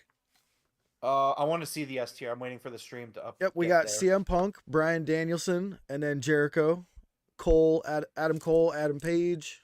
Okay. You think Moxley is ahead of Jericho? I do at the moment. He is the 2-time, even though it's an interim. I do believe he is right ahead of Jericho. I completely agree. I think Jon Moxley should definitely be third here. I like that. That's good. Yeah. There could even be arguments that he might go ahead of Bryan Danielson there, but we'll leave this for now. I probably wouldn't entertain those arguments. No, I know you wouldn't. All right. Next up is Jungle Boy. He's great. I don't know what to think right now since they just split up. I can't wait to see him make his comeback and try to challenge Luchasaurus there. All right, so hear me out. Jungle Boy, bottom of S tier. Bottom of S tier. Yes. Well, I want to see exactly where, but so here's the thing, right? When I think of Jungle Boy, I think of the polar opposite of MJF in the future. I think that while MJF is like the heel, Jungle Boy is like the baby face of the future. Like, yeah. And I know we're not looking towards the future, but at the same time, like some of these guys like Darby and stuff, like I am going to take that into account because like I think back to the Double or Nothing match last year with Jungle Boy and MJF, and I'm like, that match is like, it's going to main event a lot of pay-per-views in the future. Yeah, absolutely. So I would say, looking at the S tier, I would put Jungle Boy above Dax, below Darby. Yeah, I mean, I think it's only fair if Darby's on that list. Jungle Boy deserves to be right there with him. And I want to touch on this because I think Juan is arguing that Adam Page should be ahead of Adam Cole. And yeah, I agree with it. I don't think we ever actually paid attention to that. I think they were the first two on the list and we just threw them there. I do agree 100% Adam Page should be ahead of Adam Cole. Yes. Yeah. Thank you, Juan. Yeah, I agree with Juan on that. All right. Next up is Limitless Keith Lee. I might be a little biased on this one. I am super, super high on Keith Lee. I definitely think he belongs in A tier. I agree. I think I want to put him right there above Buddy Matthews. Maybe even above Ethan Page. What do you think? Let me see the A tier. Again, this is okay. There we go. So let's see. Above Buddy Matthews, you're saying I would put him above Ethan Page. Yep. I would put him above Brody King. Yep. I'd put him above Athena. That feels. I'd put him above Anthony Bowens. Yeah, I think that feels. I think that feels right. You know, right around there. Yeah, right above Anthony Bowens feels right to me. Yeah. All right. All right. Next up, former AEW World Champion Kenny Omega. I mean, he's easily going straight to the S tier. S tier. I would put him. Let's see. Start dragging him up. I would put him. I'm thinking number 4. Yeah, I got him right. 5. You want him ahead of Jericho as well? I agree with that one also. I don't know, because I'm trying to think, and like Jericho is just like always perfect. Like Kenny Omega is 2. I don't know. So here's the thing. I would say this. I think that Kenny Omega and Chris Jericho is the same argument that I have for Bryan Danielson and CM Punk, just on a slightly lower level. So I'm going to say have Chris Jericho higher than Kenny Omega. Because, again, for me, the character matters and the in-ring storytelling matters a lot. So, yeah. That's hard. That's really hard. But I'm going to say do Jericho in front of Kenny Omega for right now. All right. I'm okay with either one of those two being there, so that's fine with me. Purpleness has been listening to Kenny Omega's theme all day, and that is not a lie. Oh. I literally walk in the room and I'm like, that's Kenny Omega's theme song. What the? See, I don't know, because now I'm like, oh, maybe Kenny Omega should be ahead of Chris Jericho. This is really difficult. It is. Jack, I mean, an argument can be made to scramble this top 5 in any way. CM Punk, Bryan Danielson, Moxley, Jericho, Omega. You could scramble this in any way you want, and it could be argued. Right, chat. So chat, help us out here. Let's see. Kenny Omega is day 1. Go right in the middle of Punk and Bryan. Juan also says above Punk. We're not doing that much. All right, I'll tell you what. Here's what we're gonna do. Put Kenny Omega number 3 above Jon Moxley. I agree. I like that. I think, top 3 right there. Punk, Danielson, Omega. That works. Out of respect, he goes above Punk. Ah, man. Can't do it. Yeah. I mean, I have too much CM Punk gear. Look, you can call me biased. You can say I'm just a stupid mark. That's fine. CM Punk is gonna be it's my tier list, damn it. I'm gonna put CM Punk at number 1. That's just the way it is. Unless the only way I would see this working out is if we could do an SS tier and have Punk be SS. Right. And SS, and then Kenny Omega could be top of the S tier. That's a good one. Yeah. All right. Next up is someone we have not seen in a long time without a box on his head, Kip Sabian. So I don't really know where to rate him at the moment other than to put him in the C category only because No. He hasn't been relevant for 2 years. He's been doing the box thing. We've met Kip Sabian like 3 times. I know. I love the guy. I can't wait to see him again, but all right. Compromise here. Put him low B, put him above the bunny. Okay. Although I think he's easily top of B. I think he could break into the A category when he comes back. It's been 2 years of a guy with a box on his head, you know what I mean? Okay. Put him above bunny then. That's fine. Yeah, I'm okay with that. All right, next up is Chris Statlander. I'm going to let you do this one. It's a high A. High A? You're putting her above Jamie Hayter and Britt Baker? Or Athena? Yes. Where are you going? All right, well, so here's the thing. Hot take, by the way. I would put Jamie Hayter above Britt Baker. That's just... All right, let's start there. Okay, Chris, you said Jamie Hayter above Britt Baker. Okay. Well, because again, so for those that weren't here, maybe some people weren't here. My thing with Britt is that like her floor is really low, ceiling really high, floor really low. She's so hot and cold to me that it's hard for me to look at Britt in that light. Whereas Jamie Hayter has been consistently A. and Chris Statlander consistently A. I would say put Chris Statlander. Okay, so this is the way we got to do it. We got to do it one by one. I like Chris better than Britt. I like Chris better than Jamie. I like Chris better than Buddy and Ethan Page. I like Chris Statlander better than Brody and Athena and Anthony Bowens. I think she fits right there behind Keith Lee. Yeah, I'm okay with that. Yeah. I think that's a great spot for her, actually, right there after Anthony Bowens and right before Keith right Lee. Now, I'm good. I'm good with that for right now. All right. Next up is going to be Kyle O'Reilly, the other half of Red Dragon. I really think at the moment he belongs right there with Bobby Fish. Maybe ahead of him, you know what I mean? But I would put Kyle O'Reilly ahead of Frankie Kazarian. Oh, wait, no. Wait. Yeah. Ahead of Frankie Kazarian. Maybe ahead of Uno. That's what I was thinking right there in front of Uno, actually. Okay, you can do it ahead of Uno then. That's fine. Billy Gunn is feeling really out of place, though, right now. Daniel Garcia, Cash Wheeler, Billy Gunn, Kyle O'Reilly, Uno, Kaz. But I don't know, man. The guy is in great shape for his age. He is. He's got that history stuff that I love. He's got the DX past. I agree. He's got the Gun Club he's been a part of. Scissor Me Daddy Ass. Like, come on, man. I do think he should be over here with his son, though, right behind Frankie. What do you think? I just don't.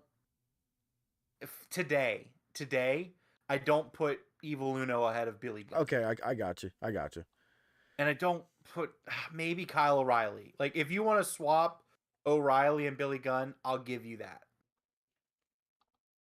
O'Reilly and Billy Gunn? Okay. It just, that felt a little odd. I like that a little bit better. Okay, that's fine. You can do that. All right. Next up is the Murder Hawk Monster, Lance Archer. Hot take here, I guess. I don't enjoy Lance Archer matches. I don't think I ever have. Really? I really want to put him right here behind Alex Reynolds. Really? I don't enjoy his matches. He seems slow and clunky to me. I don't know. He almost killed himself at Forbidden Door. See, I put Lance Archer at the top of B ahead of Daniel Garcia. Really? That's where I would put Lance Archer. I think Lance Archer just needs a little bit better booking and more consistent booking, and this guy is an A waiting to happen. But okay, so you don't like him at all. So you'd put him in D. I mean, I've just seen him almost kill himself twice, and he's real slow. It just, I don't know something about him. I just don't get it, you know? So I'm willing to try to compromise a little bit with you. How about put Lance Archer right ahead of Anna Jay in the B tier?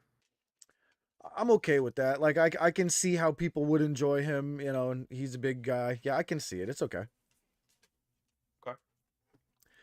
All right. Next up is Big Shotty Lee Johnson. I forgot he was even on this roster. Holy crap.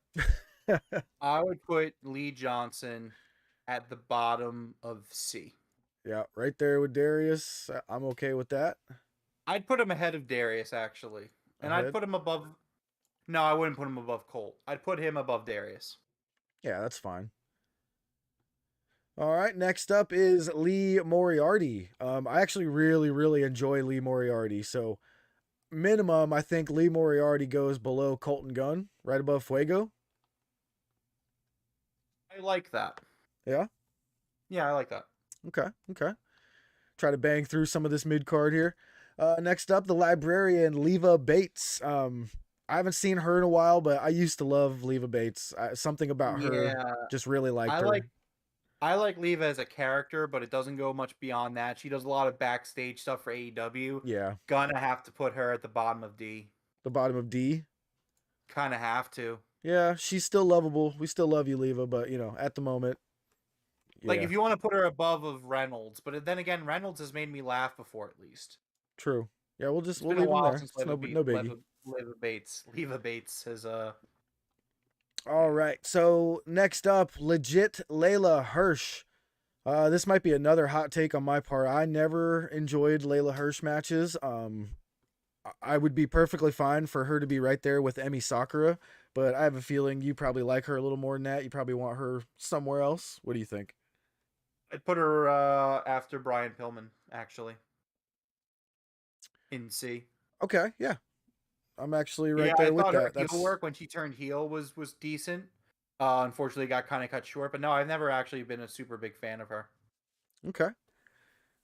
Usos versus Street Profits up. Okay. Yeah.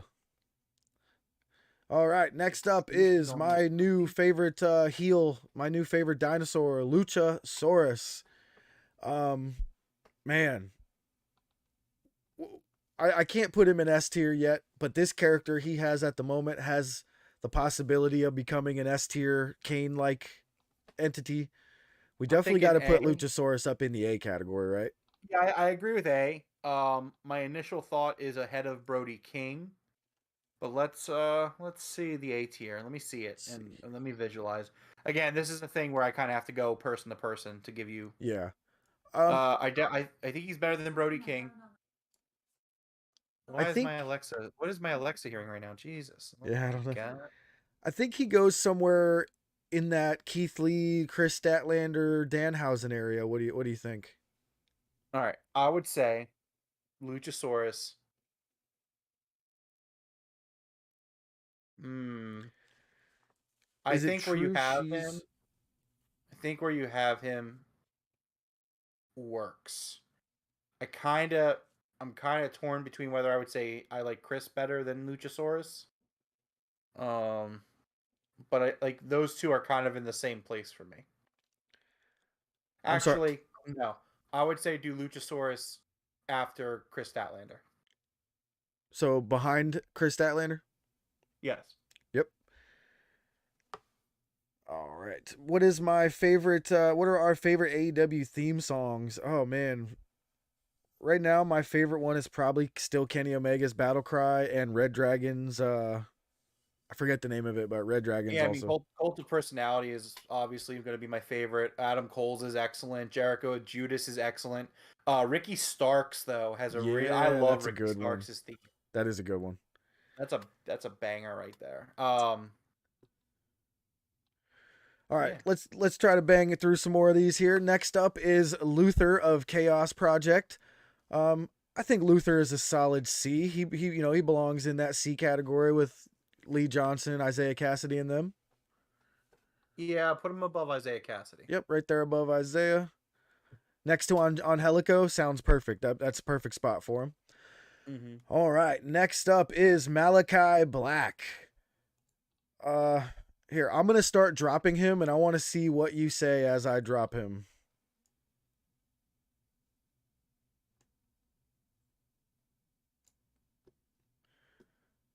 So I have placed him up in the S tier category directly in front of Darby Allin. What are your thoughts on this?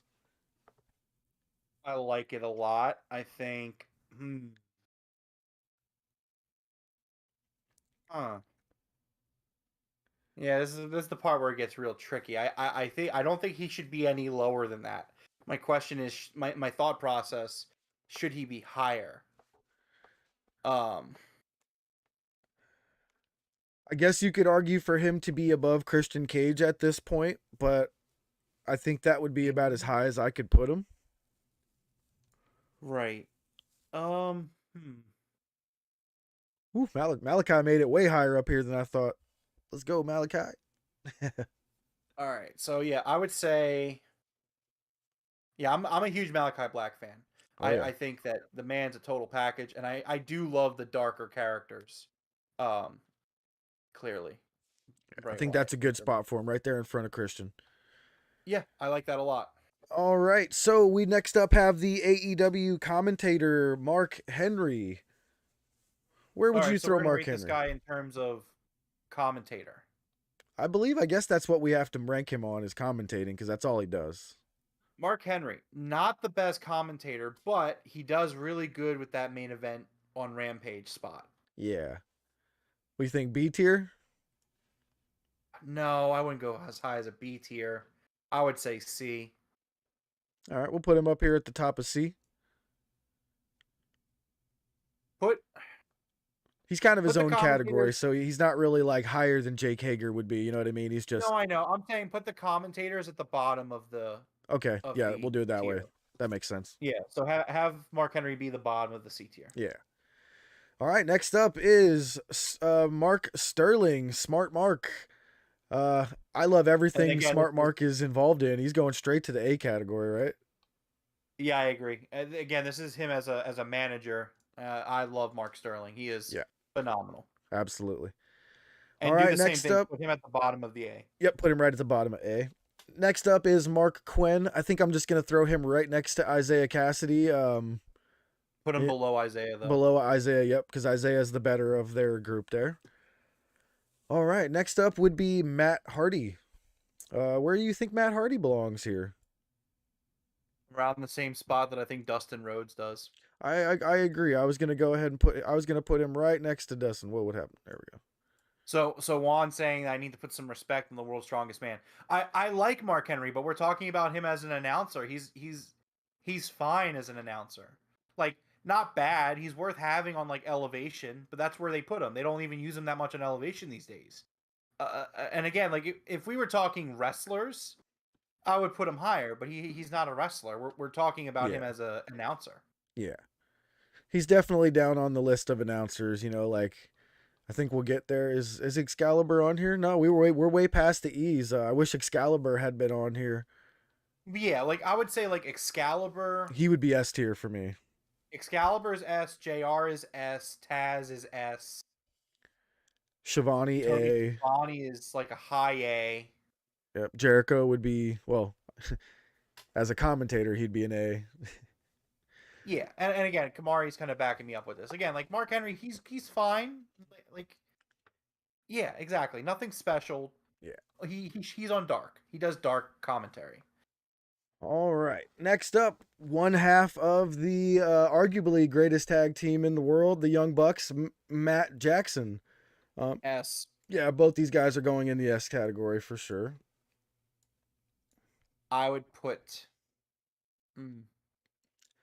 My initial thought is maybe a little bit more towards the bottom. Definitely better than Dax. See, this is where it gets hard with these tag team wrestlers. Yeah. Because I think the Young Bucks are the greatest tag team of all time. That's my opinion on the Young Bucks. I think I like what you have right now.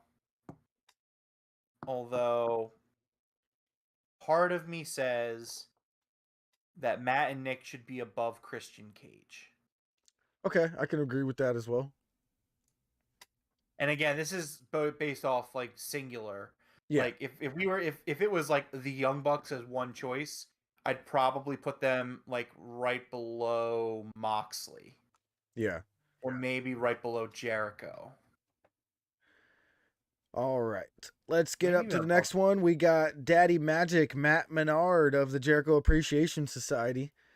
So I enjoy him more than I do Angelo, so I'm definitely going to have to put him above Angelo Parker, who is down in the B category. I think Matt Menard ranks in the A. His promo ability is just amazing. I definitely think he should be the number one in B. I can be okay with him topping out B, or even right behind Daniel Garcia. I wouldn't put Matt Menard above Jamie Hayter or Britt or Buddy. But again, that's more so wrestling. But you're right, Matt Menard. See, I'm okay with him at the top of B, actually. If you want to put Matt Menard at the very bottom of A, I'm okay with it. But I would say top of B makes more sense. Yeah, I actually agree. I think I'm going to put him right there with Daniel Garcia at the top of B. I would put Matt Menard before Daniel Garcia personally. Okay. No argument there. All right, next up is Matt Sydal. Yeah. Top of C. Top of C. Yeah, I'll agree with that. He's very impressive to watch, but not much more. Yeah, but he's got more character than like say Dante Martin. Well, actually, maybe not. Yeah, that's kind of where I'm at with. He's not as talented as Dante Martin, and he doesn't have the character of Fuego. So yeah, top of C. All right, next up, yours and my one of our favorite newcomers in the world of wrestling today, Platinum Max Caster. Uh, where did we wind up putting Bowens? We put Bowens up in the A tier, right? Yeah, I think Max Caster's a high A for me. Yep, I agree. I look forward to his segments every week. It is like one of my highlights of my week is getting to watch Max Caster rap and wrestle. I want to see the A tier. Uh, I would put him. Call me crazy if you want. I would put him right beneath Claudio. Oh wow, that's a lot higher than I thought. I didn't think you would go past Chucky T there. I am a huge Max Caster fan. I think I love the character. His promos are excellent. The rapping promos are excellent. His regular promos are excellent. He's so entertaining. Like I'm so entertained by Max Caster. I Yeah, am a huge Acclaimed fan, and I'm not afraid to hide it. Again, there is some bias here. Um, you get no arguments from me. I'm perfectly is fine with Max him being right Caster there. better at raps than John Cena? I think so. I mean, yes and no. Like, so for the time when John Cena put out his album, that was the time to be like a white boy rapper. Oh But yeah, now I do believe Max has better skills, to be honest, than Cena does. I agree. All right. Next up would be the Ring of Honor Women's World Champion, Mercedes Martinez. Uh, I'm gonna be honest here. I think she has really terrible matches. I don't know. I don't know what Tony Khan sees to put this belt on her. Uh, but I think she belongs in the T or C class for sure. I agree. I would put her at the top of C. Yeah, I'll put her right there with Matt Sydal. I can't put her ahead of Matt Sydal. All right, next up is going to be one of our comical geek characters who basically just works backstage now, Michael Nakazawa. Uh, F. F? Yeah. Yeah. The only good thing that Michael Nakazawa's ever done, apart from being like Kenny's QT Marshall, um, was like when Matt Sydal debuted, he slipped on the ropes, and they shot a promo or a segment on BT where Nakazawa like greased up the turnbuckle on purpose, and that's why Sydal fell. That was like the only great thing that he's ever done. Yeah. All right, next up is the Redeemer, Miro. So I don't know if you're going to agree here, but I think Miro is one of those like big time names that should be on TV at all times. I really think he belongs in the S tier here. So I think he belongs at the top of A. I would be Or okay with that. or the very bottom of S. Like this is like I know this is a hot take. I like Miro a lot, obviously, because I think he's top of A. But like, I don't know, something about it doesn't always click with me. True. Um, and I agree, Juan. He definitely redeemed himself with his new gimmick. I'm sure, pun intended. But Um, but like for me, like I see Miro in the very same boat as like Claudio, where it's like really excellent stuff, like real, like super entertaining. But like S tier, I don't know if I go S. yeah, I agree. It might be a little too soon. He might need to do something to make me throw him up there. But yeah, I think you're right. I think he belongs right up there at the top with the A tier. Not bad. Yeah. All right, next up would be Mr. Brody Lee Jr., -1 to himself. All I right. enjoy seeing him here and there. So, you know, where did you say? You know, here's the thing. MJF once said, "Fuck them kids." And here's the thing. I love Brody Jr. I love -1. I think that what Tony Khan and AEW has done for him in the light of his father's passing is fucking beautiful. And like I want that kid to be there and be backstage and stuff, like because he's happy. But like, man, the worst thing that ever happened to Dark Order was when they said, "Oh, -1's their leader." Yeah. because that killed the Dark Order. It Yep. made the Dark Order so irrelevant. So I'm sorry, but I mean, I can't overlook the fact that this child being booked as their leader killed off so many AEW careers. I have to put -1 in the F tier. Gotcha. I'm gonna put him He's at the done- bottom of D just because I can't put him in the F. You know, that's for people that I would rather not be in AEW. So I'm gonna put him down at the bottom of D because I still love the kid. Well, then I would argue Griff Garrison should be above him. All right, I can see that. I'll put Griff here next to. We were doing it for the gimmick, remember? Oh, the joke. Yeah, we're doing it for the the joke. gimmick. Okay, that's fine then. You can leave that if you want. But Rest in peace, Joe Rogan again. Man, that dude's died like 30 times. All right, so I guess in memory of, they still have Mr. Brody Lee in here. When he was alive, I do believe I would have put him up in the S tier. What about you? I would have as well. I don't know where I'd rank him right now because of retrospect. No, we'll just leave him at the always- bottom of the S tier out of respect, Yeah, that's fine. Yeah. All right, next up from the factory, we got Nick Camarado. I'm putting him in the same boat as Alex Reynolds for me. He is what he is. I actually like Camarado a little bit more than that. Okay. I have no problem moving him up. I'd put him in the C. I'd put him above Aaron Solo, but below Brian Pillman. That's the problem with this list. I like Brian Pillman more than I like Aaron Solo. Well, let's swap these two guys out because... Yeah, like I would have it Brian Pillman, Nick Camarado, Aaron Solo. All right. That's how I would do it. All behind Brandon Cutler. Yeah. All right, works for me. All right, next up is the other half of the Young Bucks, Nick Jackson.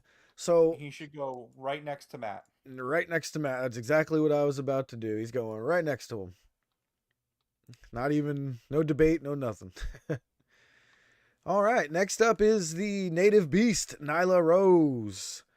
I think for the women's division, I think she's one of their top stars, and she helps put on absolutely great matches with any of the other ladies she's in there with. I'm thinking bottom of the A tier for them, huh? I agree. For the record, Juan, I agree. I think it would be a really cool story to have Brody's son become a wrestler. Oh, And absolutely. my thoughts aren't necessarily an indictment on a child, but it's just, in the storyline, the Dark Order died because the child became their leader. Yeah, I can't wait. Hopefully he turns into another Nick Wayne, and oh my goodness, that would be incredible. Oh, thank you, Kamari. That makes us feel really awesome as well. That's what we're here for. Like, we just couple of dudes who love wrestling, and we want to have fun with some other wrestling fans, and I really enjoy hearing that. So thank you very much. Yes, thank you. Appreciate that. It really means a lot. All right. Next up is freshly squeezed Orange Cassidy. And if you say anything other than S, I will be shocked. S. Let's figure this out. All right, because here's the thing. Orange Cassidy, we talked about this last week. We argued about this last week. Orange Cassidy, for me, may be... Oh, man. You're going to hate... All right, you're going to hate me. I think you're going to hate me here. Well, wait till you see where I just dropped him. Here's the thing. Okay, see, that's more where I feel. Yeah. Okay. I can vibe with that. Yes. I would almost say put him ahead of Adam Page. Oh, And I understand that's tough. Hot take. I get it. I do. But, like, this man made, like, with this gimmick, got so over. Like, this man is so over with everything he does. He just had match of the year, in my opinion, on last Sunday. Like, and that's not up for debate in my mind. That's the match of the year. Maybe Anarchy in the Arena. But, like, in terms of straight up wrestling match, man just had the match of the year. He, like, God, I'm such a big Orange Cassidy fan. And again, there is some bias here. Put him above CM Punk for the memes. I won't go that far. I'm not doing that.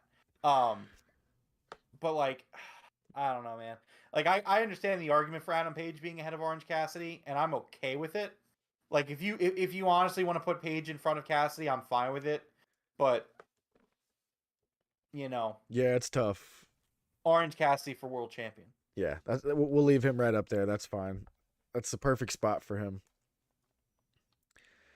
All right, next up from Proud and Powerful, we got Ortiz. Yeah. Oh, so real quick thing about Orange Cassidy. So I found out why he started using the new music. Oh, what's that? So it was what he used on the indies. Yes, I did know that. I didn't know that. So he used that on the indies, and when he went to AEW, obviously it's bigger time, so they worry about copyright and stuff. And then it took them a few years to track down the owner of the rights.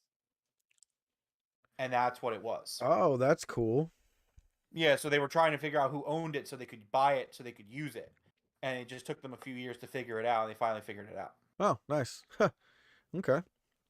So it's what he always wanted to use, and that's why they're using it. Well, that makes sense, so I like that. Yeah. All right, so next you up said is Ortiz. Ortiz. Let's see here. I actually really think Proud and Powerful could be one of our next AEW tag champions in the future. So I think Initial Ortiz thought? might be the B player of that group. What are you thinking for Ortiz? I think very bottom of B makes sense. Yeah. I can't put him behind Dante Martin, though. I think he's much better than Dante in the ring and on the mic. Can't put him Alright, behind I'll tell you Fuego.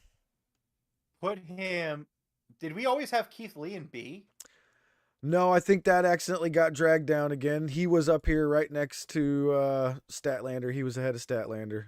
Right, Jeff. You got to be careful. It's this mouse. I got to get a new mouse. All right. Well, just try to be as precise as you can. 'cause I Right don't want there to ahead do of Fuego. He got to be ahead of Lee and Colton. For Ortiz. yeah, so Maduga actually mentioned this. I actually saw this rumor as well. There is a rumor that Santana is leaving AEW. Really? And there's also a rumor that him and Ortiz have had a falling out, which could be one of the reasons why he's leaving AEW. Oh, wow. Yeah, well, so a lot of people have speculated he's been taking bookings by himself without Ortiz. I saw He's also that. He kept wants his distance when working with Ortiz, and and he's also been counting down. So my theory is he wants to leave AEW because he doesn't want to work with Ortiz anymore, but Tony Khan wants to keep them together. yeah, and he became a singles champion somewhere I saw now that I think about it. Okay. Well, he ain't going nowhere now with a blown out freaking knee. I think he tore everything in that knee, the ACL, MCL, and like that was. Was there an official announcement on that? I'm not sure if it was official, but I think I heard somebody of importance mentioning it was all torn up, but I could not confirm that at the moment. Okay. Yeah, that would definitely hinder his going elsewhere. All right, so let's go. Next up is the All Atlantic Champion Pac. Definitely gonna go into the A category, right? Yes. I think he belongs right there next to Miro and Claudio. Let me see it.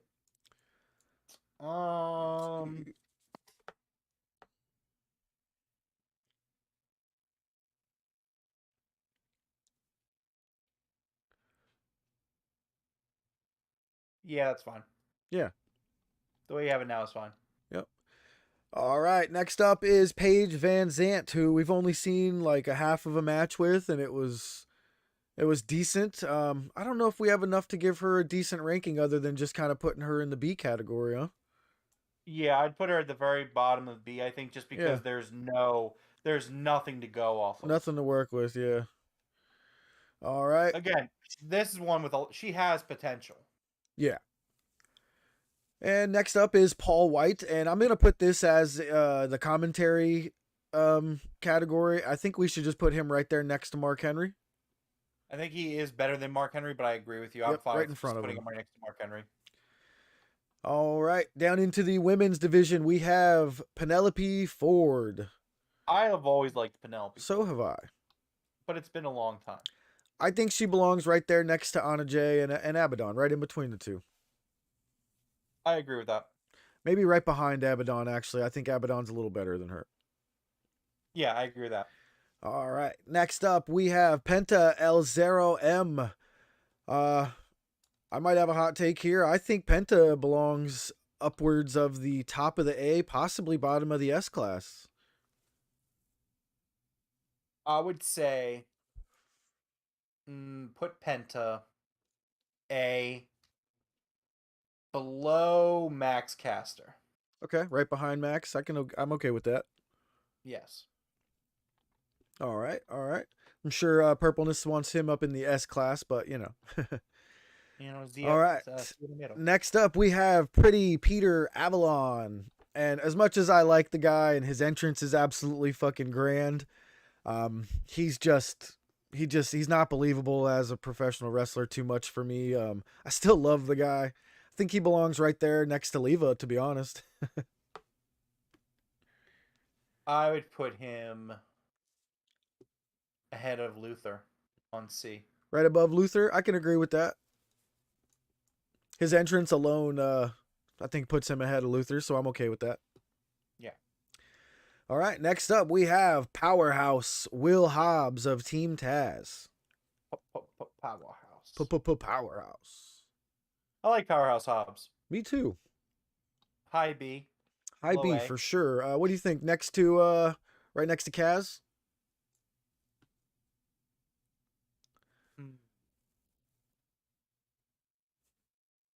Not a bad spot for him, right next to Frankie Kazarian.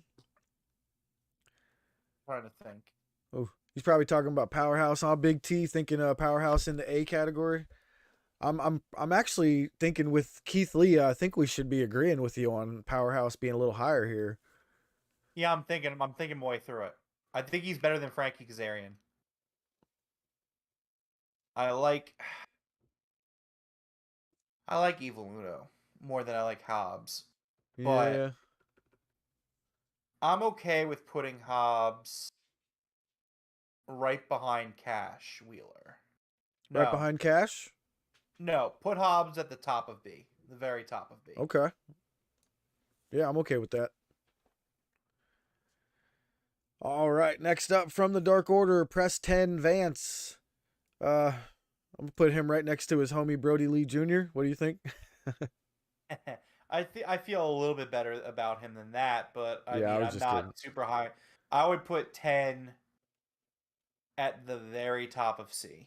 Yeah, I was going to say right there with Matt Sydal. Yeah, right there with Matt Sydal, right above him. Maybe above Paige Van Zandt. Like, I like top of C. Do top of C. Yeah, that's fine. All right, next up, the leader of the factory, QT Marshall. So, hot take here. QT, super underrated. Oh, yeah. I would put QT in B. Can we go to B? Yep, that's where I'm at. I'm putting him right in front of Jay Lethal is where I'm thinking. I'm looking at it. You might disagree, but I'm thinking of putting him ahead of John Silver. No. That's fine. Do that. That's fine. He's fine where he is. Where'd my Will Hobbs go? It looks like Will Hobbs just like disappeared. I think. Did you bump him up to A? No, he's top of B. Top of B. Oh yeah, there we go. Put him on top of B. Yep. All right. Yeah.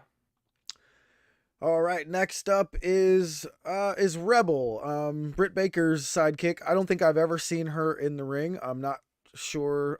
I know she has once or twice, but what do we do with Rebel? I mean, do you want to look at Rebel as a manager or look at her as a wrestler? I say looking at her as a manager because I've never seen her wrestle. And then I would put her at the very bottom of C. If we were looking at her as a wrestler, which she has wrestled a few matches, I'd put her at right below Alex Reynolds. Yeah. I think we could do either one of those. We'll put her right there. Yep. Top of D. Yeah. We need more D. You know? Yeah, we do. 69 me, Don. 69 me. All right. Next up is going to be Red Velvet. And I think this is going to be one that a lot of people have differing opinions on. You know? I think Red Velvet's really improved with the help of Dustin and Bryan Danielson. Agreed. Why don't you start us off here? I'm thinking she belongs right there with Emi Sakura to me. Right behind maybe Jake Hager. Right behind Mercedes Martinez. So, I would bump Red Velvet up higher. I would have her more towards the bottom of B. Okay. My You, reasoning being is, like I said, she's improved since she started, and also she's proven to me that she can kind of go on the fly based off a crowd. true. One match that always sticks out in my mind is the match, I think it was against Sky Blue, where she was working as a babyface, and mid-match, via the crowd's reaction, Yep. reacted to it and turned heel mid-match. Yep. And that That was always great. impressed me with her, because that's not something that a lot of wrestlers do. And the Uh, fact that she was like, I'm gonna go heel if people are booing yeah. me. I'm gonna go heel here. And good on Um, her to realize it and say, hey, let's just go with it. Cause, yeah, good on her. Juan asking us, since when did you guys start watching AEW, and what were your first impressions? I guess we could Since stop. All In, and fucking always loved it since day one. Yeah. So I was exhausted with the Fed. I found it very hard to follow at that point. It was just really starting to beat the shit out of me as a fan. I was watching my favorites that were left lose. Keep in mind, at this point, I had already lost CM Punk and Bryan Danielson. So I was just watching Bray Wyatt lose, and I was just getting done with it. And I had heard. Now, I didn't watch All In. All In happened after. By the time I had heard about All In had already happened. Um, but so I was there at the announcement. The press conference was when I first tuned into AEW. Um, I was very intrigued because of Jericho and Cody, and I had heard of the Young Bucks, but I'd never seen the Young Bucks. So I was there since that first official AEW show, and which I believe was Double or Nothing. And again, I was all in, pun intended. I remember Yeah. I was sitting there with my friend Chuck, and we're sitting there watching this show, and I'm like, man, this is way better than anything WWE's ever put out. This a good wrestling show. It was a fucking goddamn good wrestling show. I remember the joke was, my friend Chuck and I were watching the show, and we had this joke where it was like, I'm all in. Like every time something awesome happened, and like we were at the blackjack tables in Vegas. I was like putting my credit card down on the table, and I'm like, I'm all in. And then he would like grab like $20 out of his wallet. I'm all in. We just kept like upping. At one point, I went to I grabbed my car keys, threw it on the table, like I'm fucking all in. Hell yeah. But so yeah, I've been there, and that was my impression. My impression was like, this is actually really good wrestling. I don't know any of these guys, but I'm really intrigued to learn about these guys. All right. Well, we are on the home stretch here. We got quite a few really good ones coming up, to be honest. So, all right. Okay, next up is going to be from the Lucha Brothers, Rey Fenix. I gotta rank him right next to his brother, just like the Young Bucks. Wherever we have Penta, Fenix has to be right next to him. I agree. Move him up real quick. Big T saying, when Punk left WWE, I didn't watch any wrestling. I stumbled upon their YouTube channel, and it was off to the races. Yeah, man. Like Nice. Punk leaving WWE, like it really beat my love of wrestling out of me. Like, yes, I was able to enjoy Daniel Bryan winning the title at WrestleMania 30, but then even like right after that, he got hurt, and then they made him retire. So he wasn't even there for long. He wasn't even top like for long. And so like when they were gone, like I just kind of clung on to Bray Wyatt. But then Bray Wyatt was just losing all of his feuds, and I was like, all right, well, this is kind of miserable. Yeah. So it was hard. It was a hard few years there. Like, thank God for AEW. I don't think I would. Excuse me. I don't think I'd be watching wrestling anymore if it wasn't for AEW. No, same here. I would probably here to be honest, I probably would have been watching until this Vince McMahon incident recently, and then I would have been done. That probably would have been the end of my watching wrestling. But all right, let's keep going here. Next up is what I've been waiting for here. Absolute Ricky Starks. Where are you going to put Absolute Ricky Starks? A for starters. I'm putting him This at the is one of very those top guys- of A to start. So for me, Ricky Starks is a Hook-esque character, or Okay. Hook-esque in the sense that, like, right now, I would put Ricky Starks right under Max Caster right now. Yeah, I think that was where I was going to wind up leaving him, right there behind Caster. let's see. And you stopped after Wyatt was fired. That was a huge reason that I definitely stopped watching every single episode. I felt personally attacked when they buried him in Saudi Arabia. Yeah, I would credit Goldberg beating Bray Wyatt as the end for me. Like it was funny too because I remember that day very clearly. It was like because it was a Saudi show, so it was like it was on at like noon, and I remember talking to former friend of the show, Forrest, who's not a friend of the show anymore. I fired him. I remember talking to Forrest who had like gotten the update on it, and I was like, I have a bad feeling that Bray Wyatt is losing to Goldberg, but like it doesn't make sense for him to lose to Goldberg. Like everything in my mind, like everything in my heart was telling me that there's no way that Bray Wyatt should be losing to Goldberg. He should be beating Goldberg because he was the Fiend, and the Fiend was unstoppable. Like the Fiend had yet like they did that bullshit with Seth Rollins in the Hell in a Cell, but like the Fiend was still unstoppable overall. Yeah. And so like I was like, there's no way that the Fiend is gonna lose to Goldberg. But like at the same time, I had no faith in WWE booking.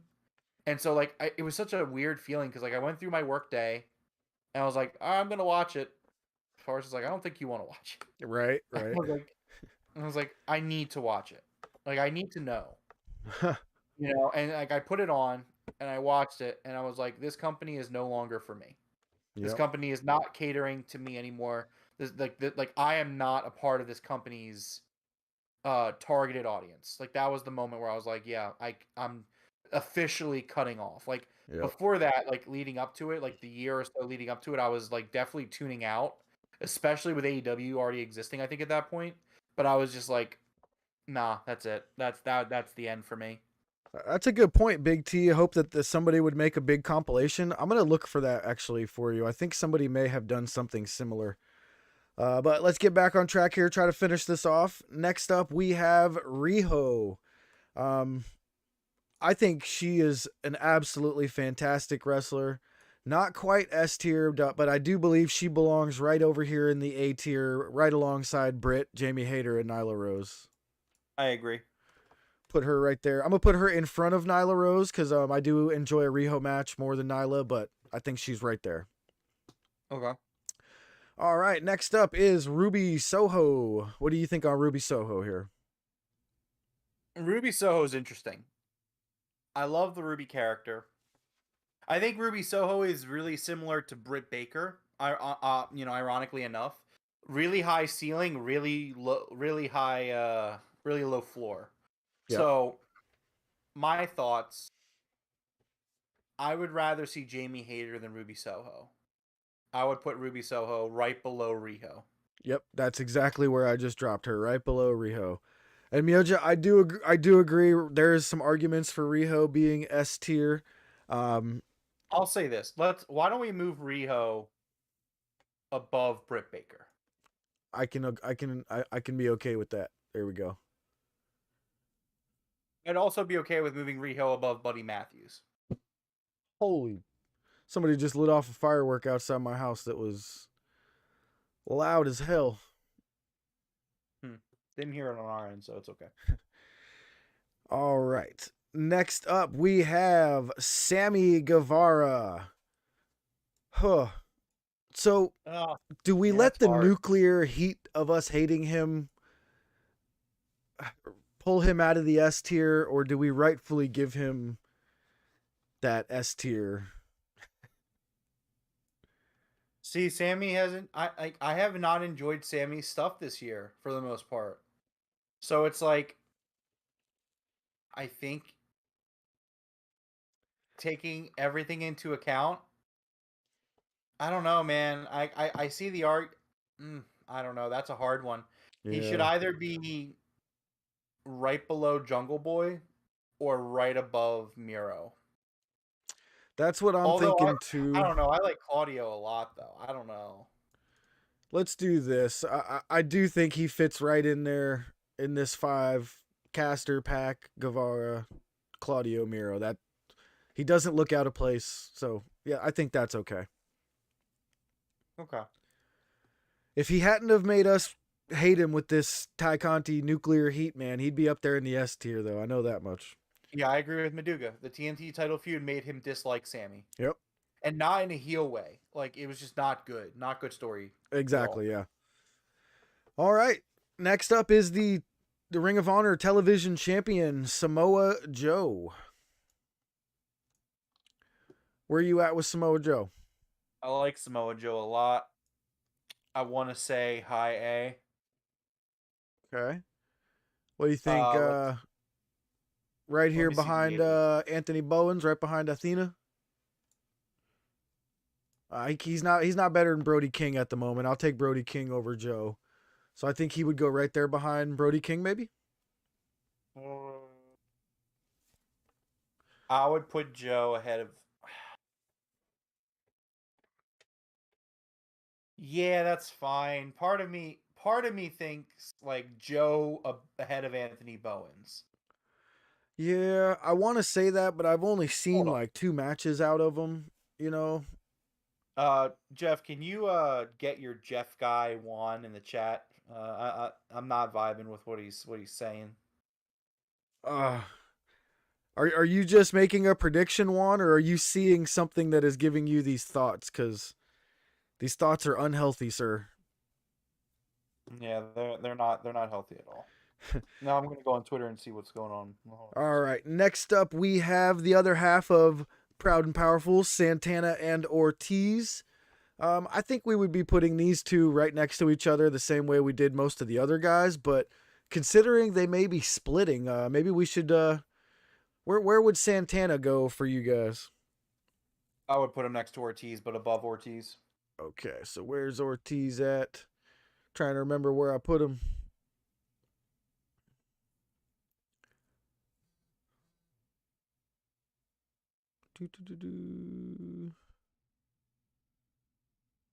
I'm not even sure where he's at. Take a sec. He's right next to Bunny on B. Ah, there we go. Okay, I was looking for his shaved head. All right, there we go. Next up would be Satnam Singh. From the one thing we did get to see from the guy, I thought he was a very believable big guy. I am actually interested to see some more from him, so I kind of want to put him in the B category. Ooh, wait, what was going on? Satnam Singh. We can't put him B yet. Like, he has potential. Yeah. I would say put him C. I would say put him right after Aaron Solo. Okay, that could make sense. I put him after Brian Cage. All right. All right, let's go. Next up is the TNT champion, Scorpio Sky. Big T saying he's sorry. He's sure the money is going to be asinine for Bray, but career-wise, it's ultimate suicide. I agree. I think it makes absolutely no sense for him to go. Big T saying, but Roman chat, what sense would it make for Bray to come back? How would he be re-entered into WWE after Money in the Bank? Like, here's my thing. I don't understand why Bray has always made it so clear that the creativity part is so important to him. I could never see him going back there. Like, I just couldn't see it. Like, I understand the money's important, but I don't know. I do think that there's some merit to us staying on stream until the show concludes over there, just to make sure. But yeah, I don't even know where he would fit in the E. His character doesn't fit them anymore, you know. Well, so I would also make the argument. I know I've made the argument about the copyrights he's made. If he was going to WWE, he wouldn't be making those copyrights because he wouldn't be allowed to. But the other thing is with all these injuries, with Cody being hurt and Randy Orton being hurt and Roman not being week to week anymore, like, you would think that if, like, they would have already had Bray come out if he was signed. Yeah. I don't think WWE has the restraint to do that, to wait. Yep, agreed. They would have had it be like, we have an announcement there's going to be a match on Raw against a mystery opponent for somebody. It would have been like Seth Rollins, mystery opponent, and it would have been Bray. Yep. All right, let's try to bang through this last couple rows here. Next up, we got Serena Deeb. Where you put Serena Relax, Deeb? old man, Jeff. Relax. We're getting there. We got nowhere to go. Relax. So next up, Serena Deeb, Deeb. Serena Deeb. Serena Deeb pretty high. Thinking bottom of A. Bottom of A. I was thinking right above Nyla Rose. Yep. That's. Oh, let's move. Can we? I don't know. Yeah, like that cluster right there of like Britt through Nyla. They're all so on the same level for me. Yeah. That like I don't like. I think you could organize those 5 in any way, and I'd be okay with it. Yep, I agree with that actually. Yep. Juan, look, man, I get it. Come on, stop this. Juan, you need to stop. You have to be stopped. Yes. All right. Next up of Chaos Project, Serpentico. I actually really enjoy Serpentico, so I got to put him higher than Luther. What do you think? I would put Serpentico right below Satnam Singh. Right below Satnam Singh. I can agree with that one. All right. Next up would be the Captain, Sean Dean. No, Big T. Roman is not on the card tonight. He's not wrestling until SummerSlam. I don't even know if he's at SummerSlam, Sean, is he? Huh? I don't even know if he's at SummerSlam. You know, he is. He's facing Brock Lesnar for the millionth time. Oh, that's right. That's right. All right, Captain Sean Dean. Put him right below Serpentico. All right, that's a good spot for him. Next up is going to be Shawn Spears. Juan saying that Liv Morgan just cashed in on Ronda Rousey. Did she win?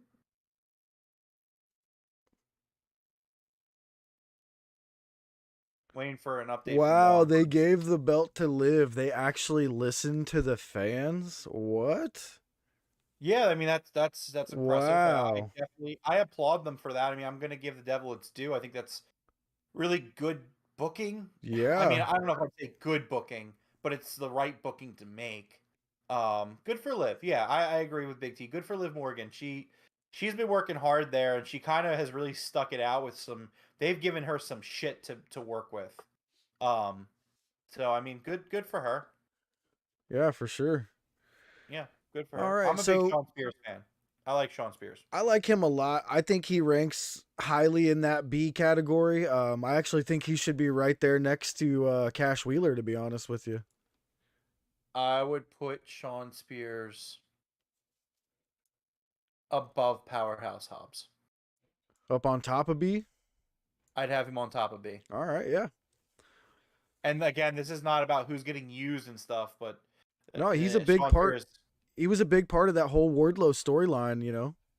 Yeah, and also like you got to remember, like he's always been there with MJF for a long time. Anything MJF's done, he's been a part of. Okay, we skipped over Scorpio Sky here. I dropped him on the list and we did not put him anywhere. Where are we gonna go with Scorpio Sky? Low A. Low A. Yep, I agree. So let's go over here. Let's see. What do you think? Right below Buddy Matthews or above Buddy Matthews? Or maybe even Ethan Page? We'll go above Ethan Page. Drag it up so I can see it. Yep. Please and thank you.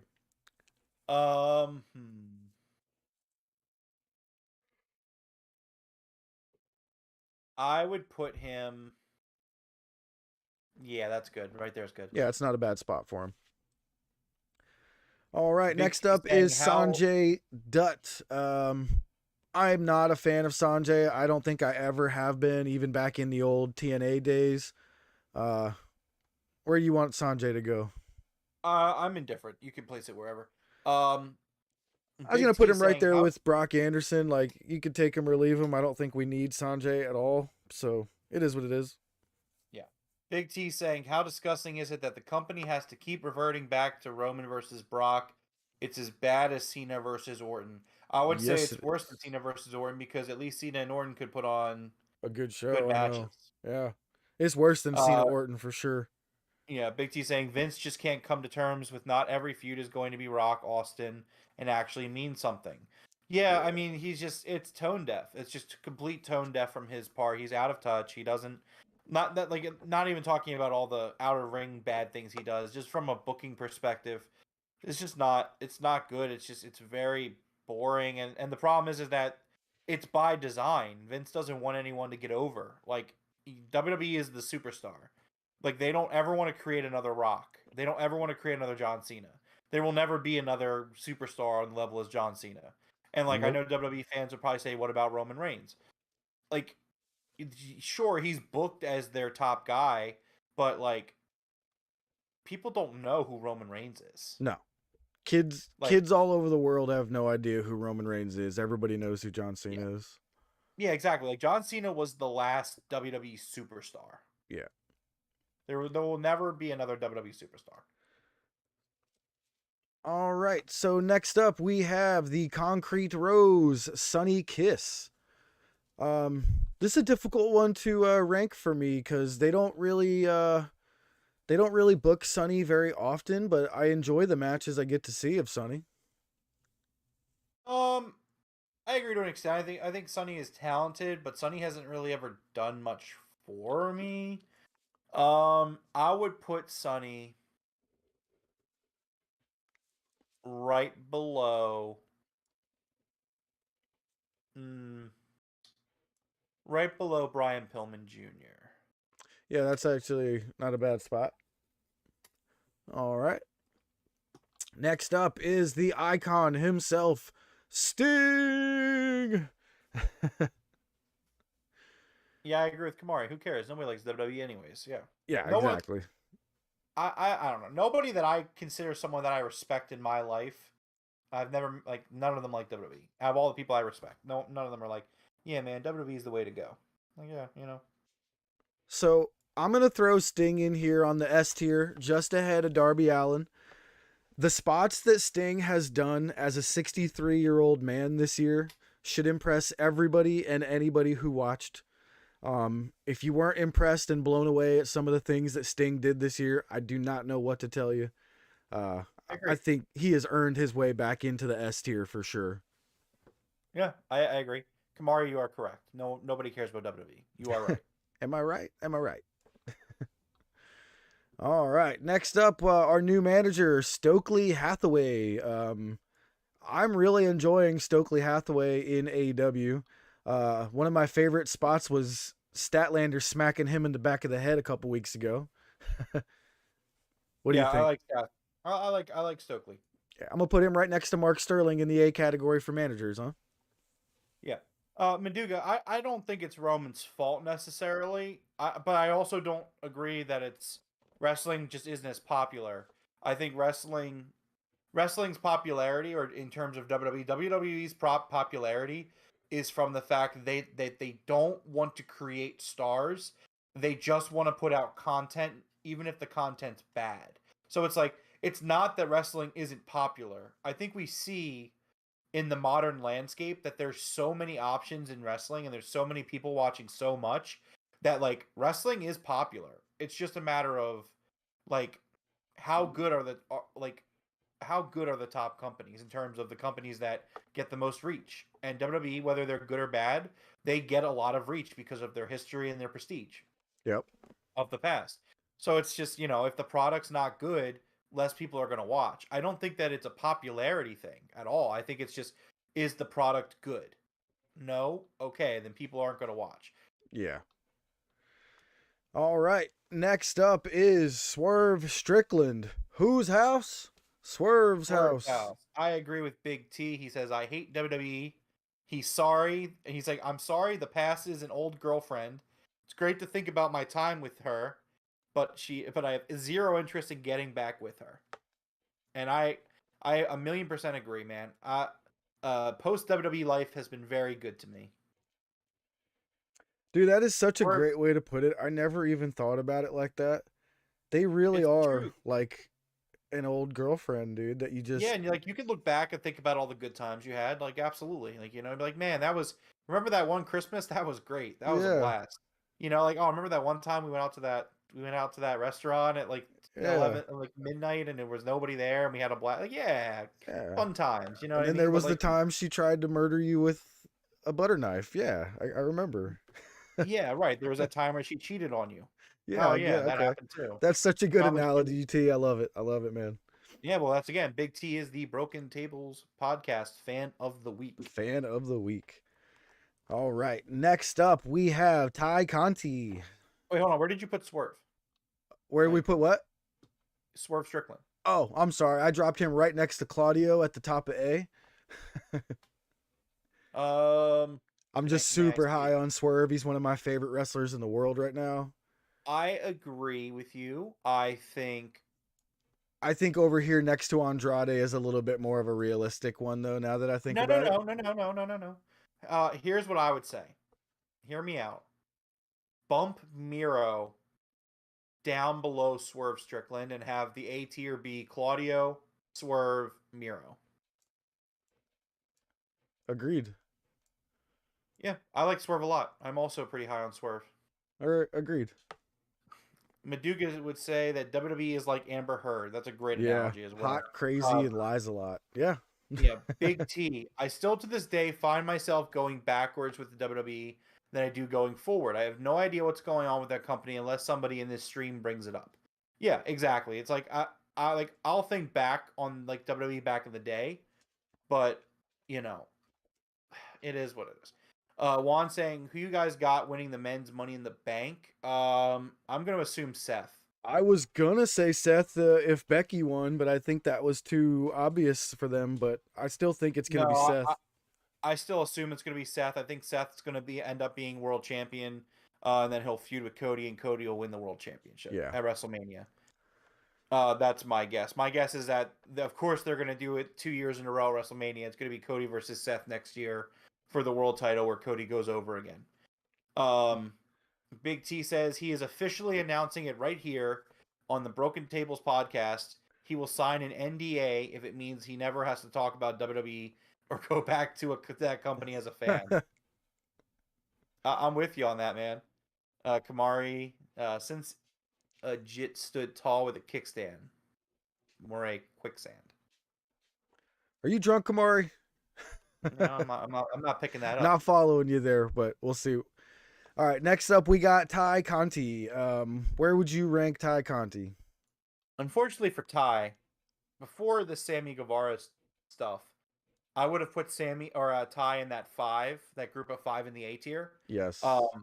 I haven't cared much for Ty Conti at all this year, so I'm gonna have to lower it. I'm thinking B. I'm thinking below QT Marshall. Where do we got QT at? QT is right there next to John Silver. All right, yeah. I was gonna put Ty Conti like ahead of Anna Jay, but I can see that. Yeah, right behind QT Marshall. Yeah. All right, next up we have The Blade.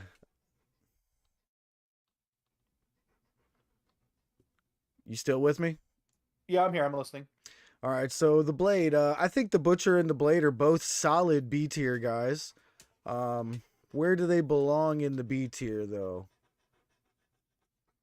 I'm thinking right ahead of Colton Gunn, right behind Ortiz and Santana. I would put... Yeah, that's fine. I'm good with that. Yeah, and The Butcher and The Blade were both back-to-back on here, so we're going to put them both right there back-to-back. I do enjoy The Butcher more than The Blade. Which one would you put first, The Butcher or The Blade? I would also put The Butcher ahead of The Blade. Yeah, that's where we're going to go. Butcher up first.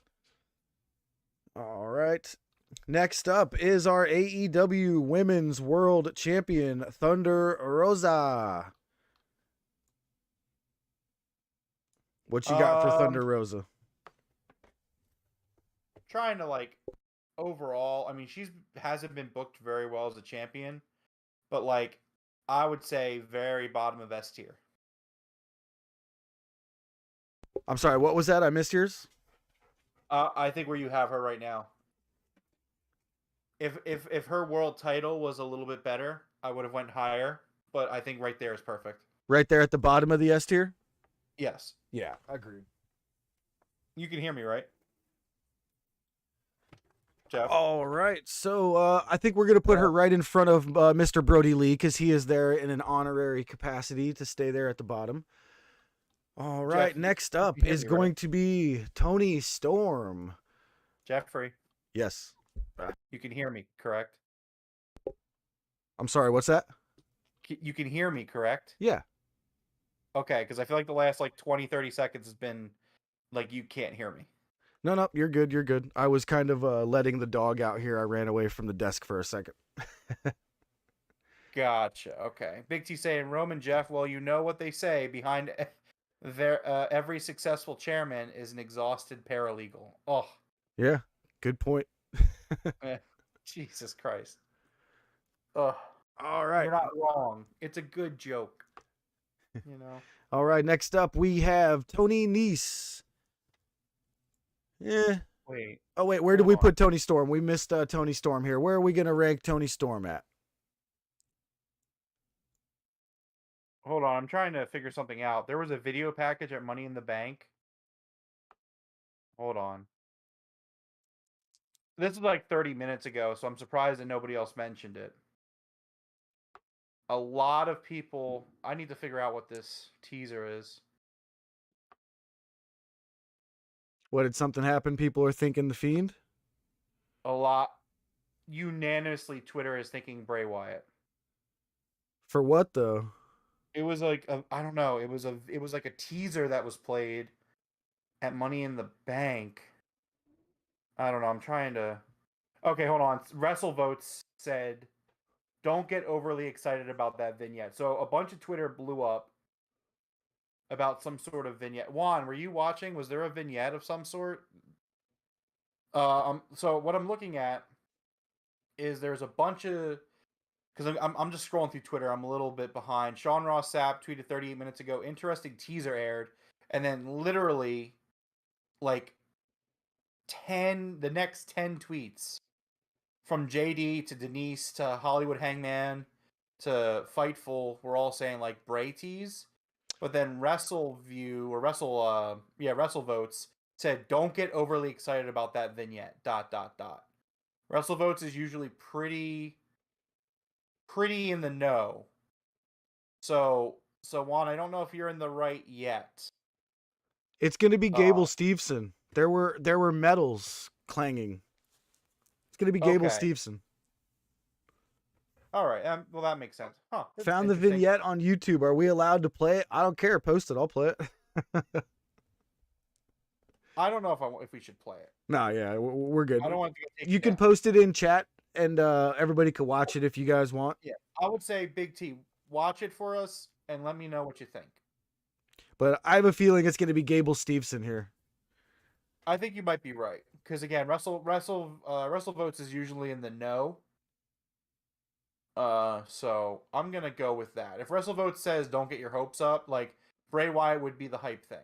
So if he like, yeah. I'm watching it right now. Actually, let me take a look at it. Oh God, this has Bray written all over it though. All right, we'll just watch it. Let me know. All right, so next up is Tony Storm. Where are you going to rank Tony Storm? I would put Tony Storm at the top of that A list of the women. Yeah. Women that we have at A, I would put her at the top of that.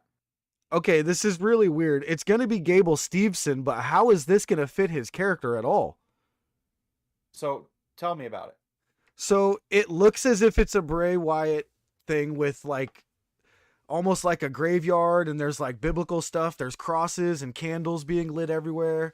It's real like trippy, like back and forth camera, like an old Bray Wyatt type vignette thing from the Wyatt family. But you obviously see the gold medal, and then you obviously see the wrestling shoes that are from Olympic wrestling. That is 100% going to be for Gable Steveson. But it's really weird how it has a Wyatt vibe to it. Like, how is that going to make any sense? I'm confused on that. Like, there's obviously the gold medal and the shoes, so I don't know what to think of that one. But Tony Storm, what do you think about Tony Storm? I said A. At the top of the A girls that we have, I would that group of 5. I would have her at the top. Yep, I agree. Let's move her on up. Where's that group? Yep, put her right in front of Britt Baker. Yeah, that seems like a. You know what? I really want to move her ahead of Riho. What do you think about putting her right there in front of Riho? Let me see it.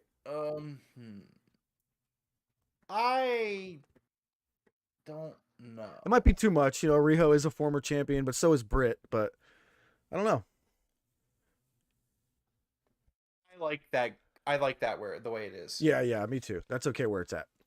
If anything, the more I'm sitting on it, I would actually say bump Riho down to join that group a little bit. Okay, I can actually see that as well. Let's yeah. Might as well. Okay. Next up, Tony Nese. You know, as much as this guy's abs and lack of body fat is impressive, and he is impressive in the ring, just something about the dude that's very, you know, meh to me. I don't know what the guy needs to do to impress me, but it's almost like it's my fault. You know what I mean? Yeah, I think you're underrating Tony Nese a little bit here. I would definitely have him higher up on the C. No, I was just kind of putting him there to get ready. Where would you think he belongs? I would even argue to say he belongs up here with Fuego. It's just something about him. Something about him. It's not for me. You know. I would put him right above Fuego. Yep, that's where I wound up dropping him right there above Fuego. I can agree with that. Austin Theory was just added to the Money in the Bank match. Why? Here's what I'm talking about. Like, what is why? Why? All three of us. Why? You, me, and T. You, me, Big T, all at the same time. We're just like, why? Why are they doing this? I would love to see the reasoning on the show. Like, by the way, Austin has been added to the match last second for no apparent reason whatsoever.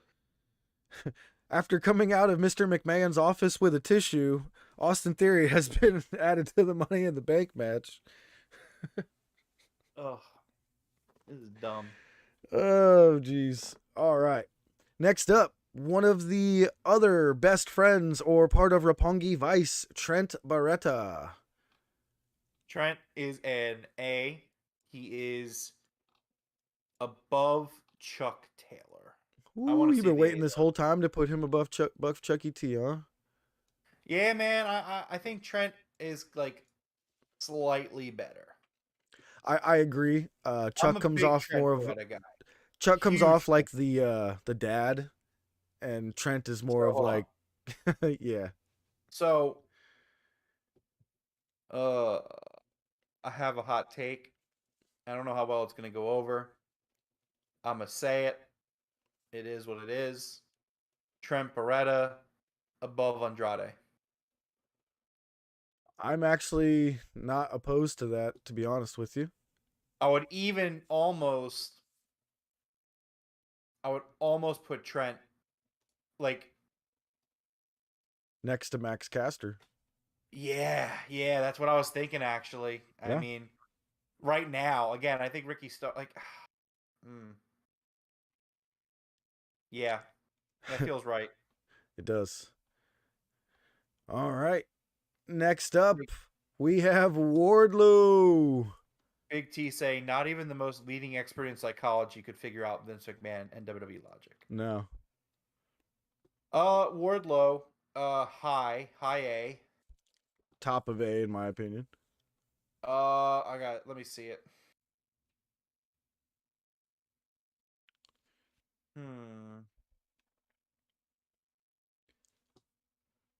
I accept this.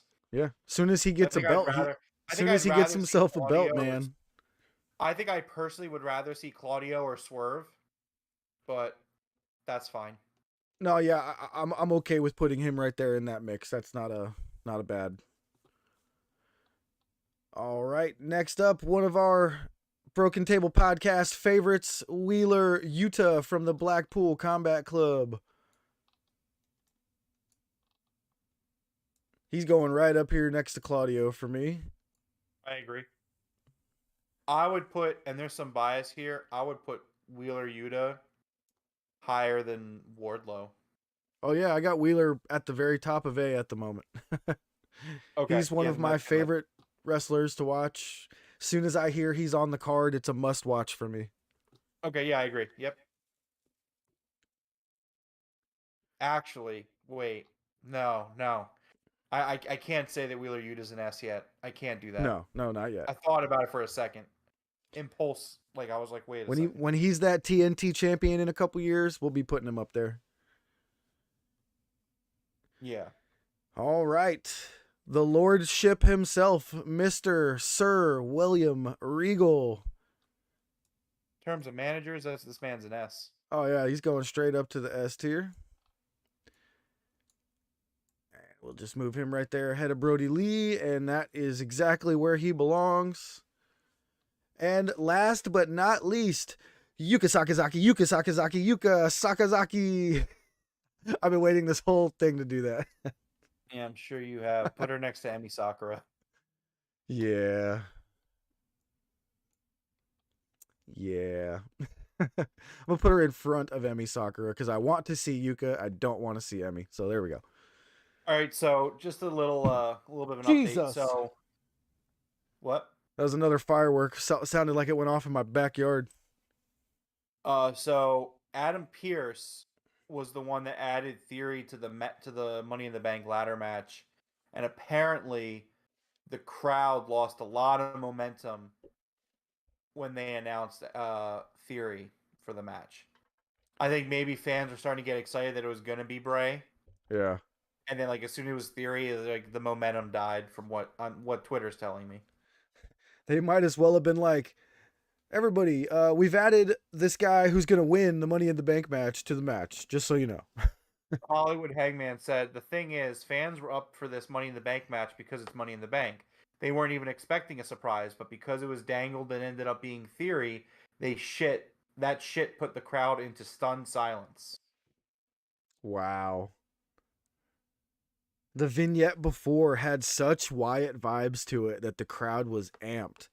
And then they just cut their feet out from under him. And wow. if that ain't the most WWE shit of all time. Wow. I do think that even though we're done the tier list, we should probably hang out till the end of the show, though, just in case. I don't think it would. No, yeah, we still got to go over what we got as our tiers here. So let's start down at the bottom. Basically down at the bottom for the F tier of who the heck are these people, or people we don't really want in AEW at the moment. Who the fuck is Griff Garrison is first. He's there to continue the meme from being the Elite. Michael Nakazawa down in the F tier. It is what it is. AQA just not interested. She needs a lot more experience under her belt. I think she would be really fantastic to move over to WOW, Women of Wrestling, get some experience and come back. And then of course Jeff Hardy. Off real quick, but yes, Maduga, I'm also really glad that you stopped watching WWE. Yeah, me too. All right, we're going to go into the D tier category, starting off with Mr. Brody Lee Jr., -1. Leva Bates, Rebel, Alex Reynolds, which could be debated to go up to C, but, he needs something more than just existing in the Dark Order. Brock Anderson, and Sanjay Dutt. Going into the C category, we start off with a couple of announcers. We have Mark Henry and Paul White. Then we go into Darius Martin, Lee Johnson, Colt Cabana, Mark Quinn, Isaiah Cassidy, Luther, Peter Avalon, Angelico, Layla Hirsch, Sean Dean, Serpentico, Satnam Singh, Brian Cage, Aaron Solo, Nick Camarato, Sonny Kiss, Brian Pillman Jr., Brandon Cutler, Emi Sakura, Yuki Sakazaki, Jake Hager, Mercedes Martinez, Matt Sydal, and Preston Vance at the top. So it's a solid list for the C there. I'd like to see Brian Cage get utilized more. He would probably move up into the B category if they utilize him a little bit more. But yeah, that's a solid mid-card category there. In the B, we got Paige Van Zant. We just don't have enough to go off on her. I'm sure she'll change over the next few months or possibly years. Red Velvet, Dante Martin, Fuego del Sol, Tony Nese, Lee Moriarty, Colton Gunn, The Blade, Butcher, Ortiz and Santana. We got The Bunny, Kip Sabian, Christopher Daniels, Jay Lethal, Ty Conti, QT Marshall, John Silver, Penelope Ford, Abaddon, Anna Jay, Lance Archer, Bobby Fish, Angelo Parker, Austin Gunn, Frankie Kazarian, Evil Uno, Billy Gunn, Kyle O'Reilly, Cash Wheeler, Daniel Garcia, Matt Menard, and Powerhouse Hobbs, with Sean Spears at the top of the B category. Like I said, Big T, that vignette is almost certainly for Gable Steveson. He is the gold medal winner from the Olympics. I saw the gold medal and I saw his shoes. That is almost certainly for Gable Steveson. The only way Wyatt is involved is if somehow that dude is like with him. It'd be weird. And then we finally reach our A tier, the tier of, people that matter, people we want to see from week to week. So managers, Stokely Hathaway and Mark Sterling. And then we got Serena Deeb, Nyla Rose, Ruby Soho, Jamie Hayter, Britt Baker, Tony Storm, Riho, Buddy Matthews, Ethan Page, Scorpio Sky, Brody King, Athena, Anthony Bowen, Samoa Joe, Luchasaurus, Chris Statlander, Danhausen, Keith Lee, Hook, Matt Hardy, Dustin Rhodes, Chuck Taylor, Jade Cargill, Andrade, El Idolo, Ray Fenix, Penta El Cerro M, Ricky Starks, Trent Beretta, Max Caster, Sammy Guevara, Pac Miro, Wardlow, Swerve Strickland, Claudio Castagnoli, and at the top of the A class, we have Wheeler fucking Utah. All right. The guy in the vignette with the trench coat had blonde hair. I did not see a guy in a trench coat. Let's take another look here. Guy in a trench coat. Let me see. Watching it over one more time here. I did see a guy in what looked like a big coat. And remember, sometimes people wear fur coats around the neck. There's usually like a fur coat around the collar. Let's see here. A person's hand did look white.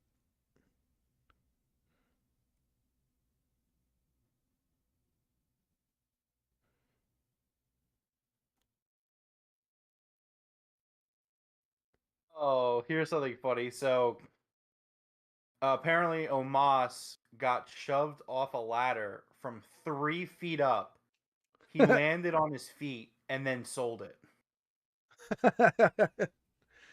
Hey, Miaja definitely just found one that we were missing here. Julia Hart was not on this tier list. Great catch, Miaja. Great catch.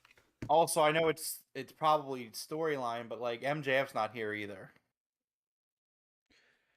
Walking away from the table with the medal. Yeah, I couldn't quite see anything there, Big T, but I'm not sure. There might be a little bit of a stable there with Gable Steveson. Huh. Who do we have with blonde hair?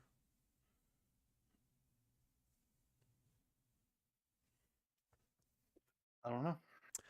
All right, well, let's get to the S tier here. Mr. Brody Lee is in the S tier for the rest of time. And we will start with William Regal being the S tier of managers. And, he is the standard, as we would put it, for anybody in the future to be a manager. And then we got Thunder Rosa, Dax Harwood, Jungle Boy, Darby Allin, Sting, Hikaru Shida, Eddie Kingston, Christian Cage, Nick Jackson, Matt Jackson, Malachi Black, Adam Cole, Orange Cassidy, Adam Page, Chris Jericho, John Moxley, Kenny Omega, Bryan Danielson, and CM Punk leading our S tier category. I think our S tier is absolutely fantastic. And this whole tier list, man, this shows you the roster that AEW has to work with. This roster is stacked. Holy crap.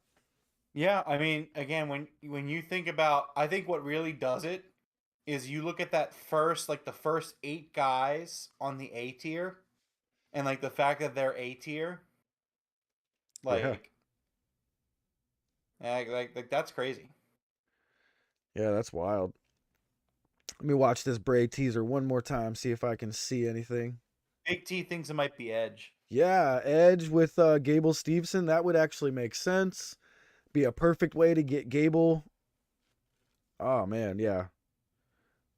I think that is Edge, actually. Hold on. Apparently, Sammy just took a really bad bump. Sammy who? Sammy Zayn? Sami Zayn. Oh Yeah. man, he always does. He takes ladder spots like a champ. Hopefully he's all right. I'm just going off what Twitter's saying. All right, so that is it for the tier list. I'm gonna go back to the screen with yours and my video, just so you're aware. Your video will be back up here in just a second. That's fine. Just chilling out with my Charmander. All right, perfect. Bam. All right. How much time is left? Is the Well, it's the main event right now. okay? So the main event is on right now. Okay. It's 10:54, and they've kind of, I think they want to get done before the main event of UFC starts. I'm not sure exactly when that is. Yeah, I'm definitely gonna go out on a limb and say that was not for Bray. I want to get. I saw nothing other than them wanting us to think that because of the style of that they shot it in. But other than that, I don't see anything with Bray. Yo, Charmander looks dope with those sunglasses on, by the way. Yeah, it's my manager. He holds the belt for me. Who do you think would win, Charmander with the sunglasses or Snorlax with the power meter here? Oh, Charmander, absolutely. Although I'll say this, so I'm attempting my first ever Nuzlocke at the moment for Pokemon. Oh yeah. Do you know what a Nuzlocke is? It rings a bell, but I'm definitely not remembering what it is. So a Nuzlocke is hold on, Big T said next WWE pay-per-view you guys should do AEW tier list. We just did an AEW tier list. Juan asked if we're watching the pay-per-view. We are not. Juan. No, we're just not kinda watching hanging it. out. No, we're not watching it, but we're just kind of hanging out waiting for the show to end. And as a matter of fact, I'm going to let you go for a second here. I got to run to the restroom, so I will be right back. Absolutely. No, so yeah, we're Juan. The point of the stream was to kind of, we don't support WWE, and we don't think that they're worth watching, for multiple reasons, both on the booking end and then also the important stuff end. Big T saying, I need the 24-inch Squirtle. Well, so, all right, hold on one second. I'll tell you. Well, it's kind of hard for me to reach because I have this table set up, but 1 second. Let me see real quick. Oh, Big T saying AEW theme songs. That might be kind of hard to do. Just because we'd have to, like, listen to them, but we don't want to use them on the stream. But hold on 1 second. So, I actually have... See, I got Bulbasaur, and I got Squirtle. Yeah. So they hang out too. But I am admittedly more of a Charmander fan. That's just kind of always been, the go-to. So, but they're here. They're here and they're hanging out, All right, I have returned. Oh, an AEW theme song tier list. That's a great idea. All right. What was I going to say? I had an idea. I wanted to say something, but oh well. It's okay.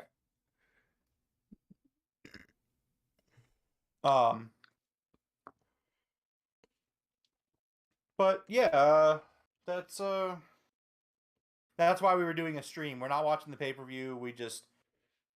We wanted to do something during the pay-per-view. Yeah, just like on Monday night, not every Monday, but we do plan on in the future doing something on Monday nights so that instead of watching Raw or feeling obligated to watch Raw, you guys have something else to do as well.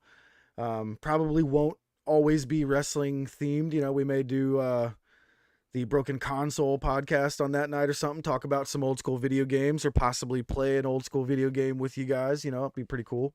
So that should be fun. Any updates on this main event here?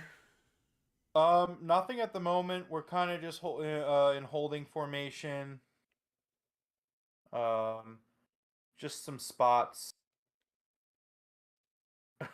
I don't know what's going on, but Hollywood Hangman tweeted racially motivated beatdown. I don't know. I mean, maybe it has to do with Omos. But no comment on that. Oh, okay, it seems like there was a big team up where everybody teamed up against Omos.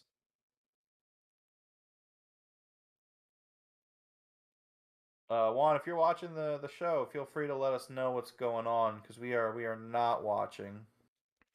No, I'm just taking a look here. I don't see any updates from JD or anybody like that. Yeah, no, I don't see anything either. Brian Alvarez just said that every time Theory climbs a ladder, they say that he is sneaky. I'm like, Yeah, what is that? I saw that too.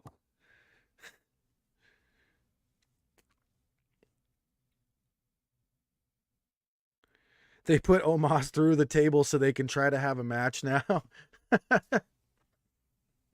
Oh yeah, I do see the video. Yeah. Oh yeah, and that's why it's a racially motivated beatdown because it's a bunch of white guys just killing the black guy. I see. Is it really? Yeah, it's like everyone else in the match is white, and they're just all picking up Omos, just every single one of them. Sean Ross Sapp just tweeted it.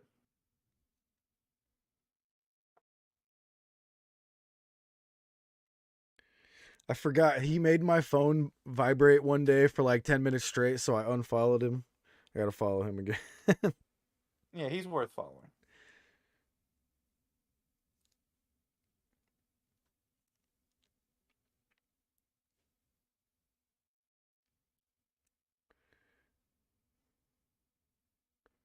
Wait, Butch showed up? Butch?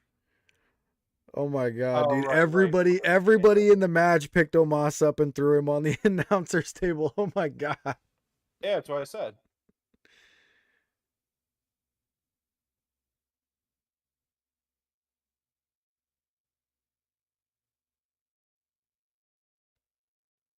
Jeff, can you send me the link to this teaser so I can watch it? Just text it to me. Oh, you mean the Wyatt teaser? It's not a Wyatt teaser, but yes. Yeah, it's not. But yeah.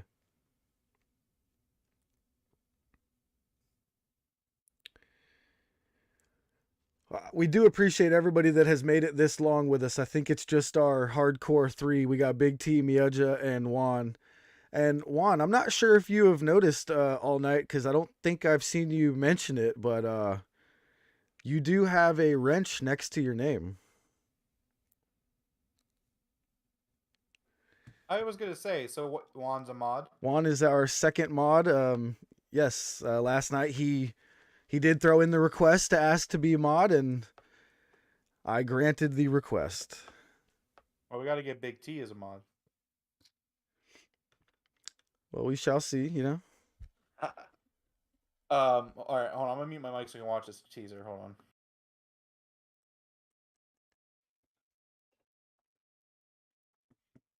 Yeah. Once you guys said Edge makes perfect sense for this.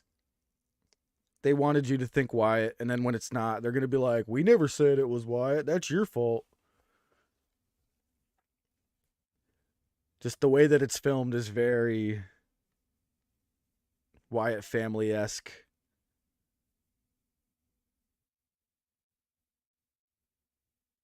But it's also Judgment Day-esque.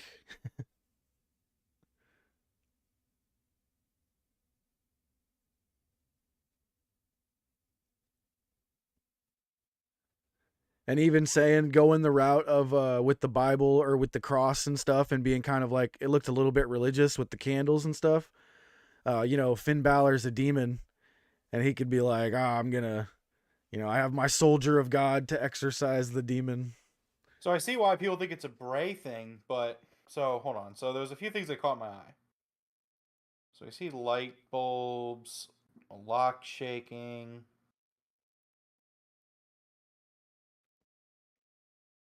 Ross. So it's well after 11 now, right? Is it over or are they pushing past 11? Well, I'm watching this trailer, so hold on. This teaser. I'm kind of Juan. Is it over with yet? Who won the main event, or are they pushing cross, hands up to the sky. The medals, I mean, yeah, the medals are clearly, they have nothing to do with Wyatt. No. And then I believe there was a license plate for Texas. Yeah, absolutely, Big T. That's what I'm taking from it. The Texas license plate. I don't know. Gable Steveson, I believe, is from Texas, right? I don't know. It says, okay, so yeah, there's a Texas license plate. It says no heat. What does it say? No heat.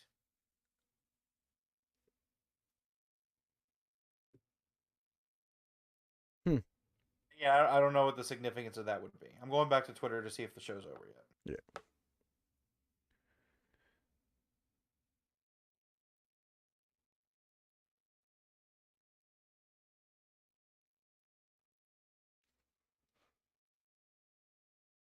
Everybody's clickbaiting the shit out of their videos, though, making it say Bray Wyatt return tease.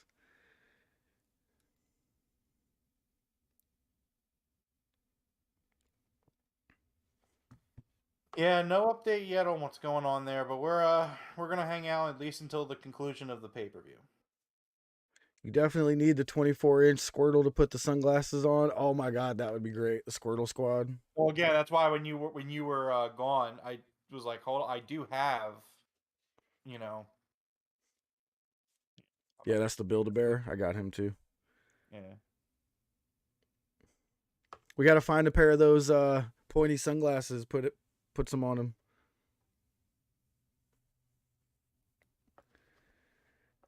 Yeah, I got him, I got Charmander, and I got Bulbasaur. I'll tell you, when we went and got Snorlax, he was twice the size that I thought he was going to be. He's actually, like, huge.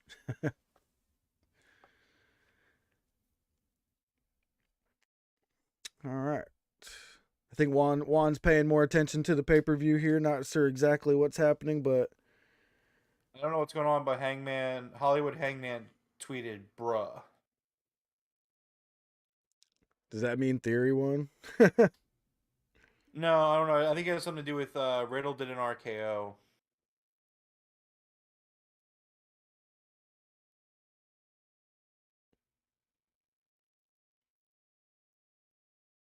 Oh my god.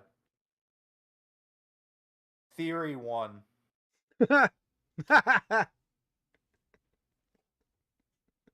You stupid marks watching this fucking dog shit.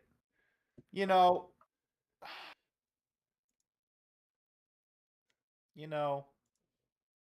I tried to warn people. I've tried to tell people. I've warned them many a times. That this is what you get. This is what you get. I have no sympathy for anyone that watched that show expecting something. I don't know what they were expecting. I'm gonna go check back on Twitter. Let's see. Yeah, Juan, we said just Theory heard Juan. won. That's so fucking stupid, bro. Sean Ross Sapp saying, well then, Hollywood Hangman Pierce tweeted a period. Just a period. Dot. Dot. So wait a minute. They took the U.S. title off of him to give to Bobby Lashley just for him to go win Money in the Bank. Why not let him stay the U.S. champion? What? Jeff, I tried to warn people. Juan, I tried to warn you. Juan's pissed. Juan, tell us how you're feeling, Juan. We're here for you, friend.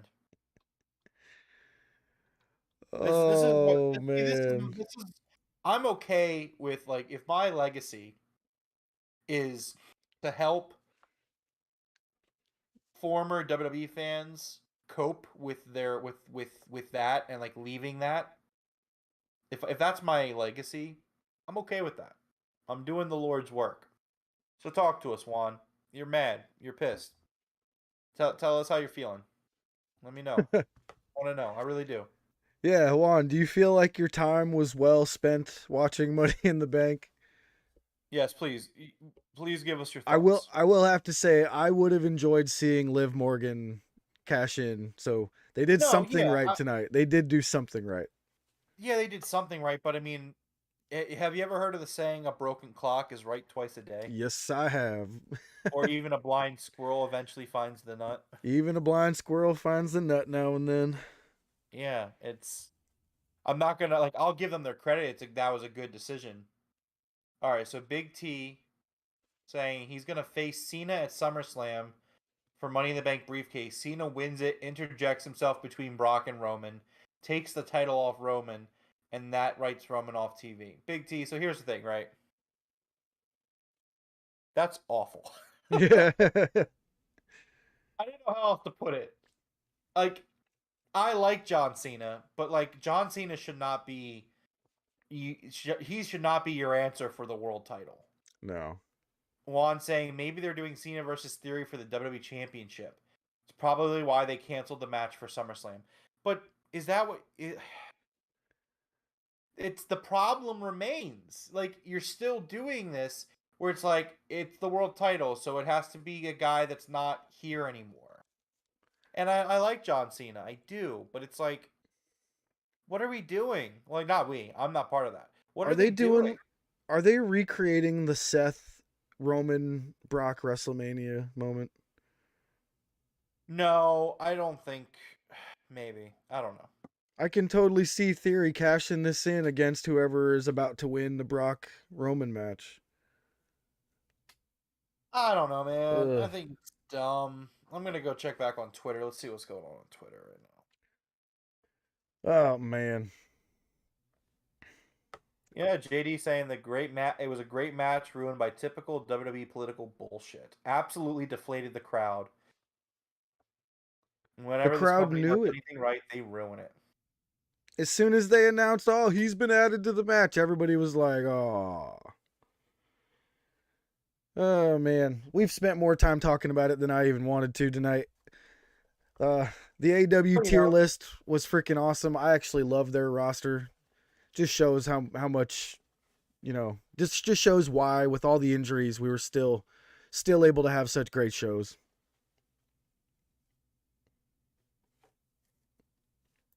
Sorry, I was trying to change the subject there.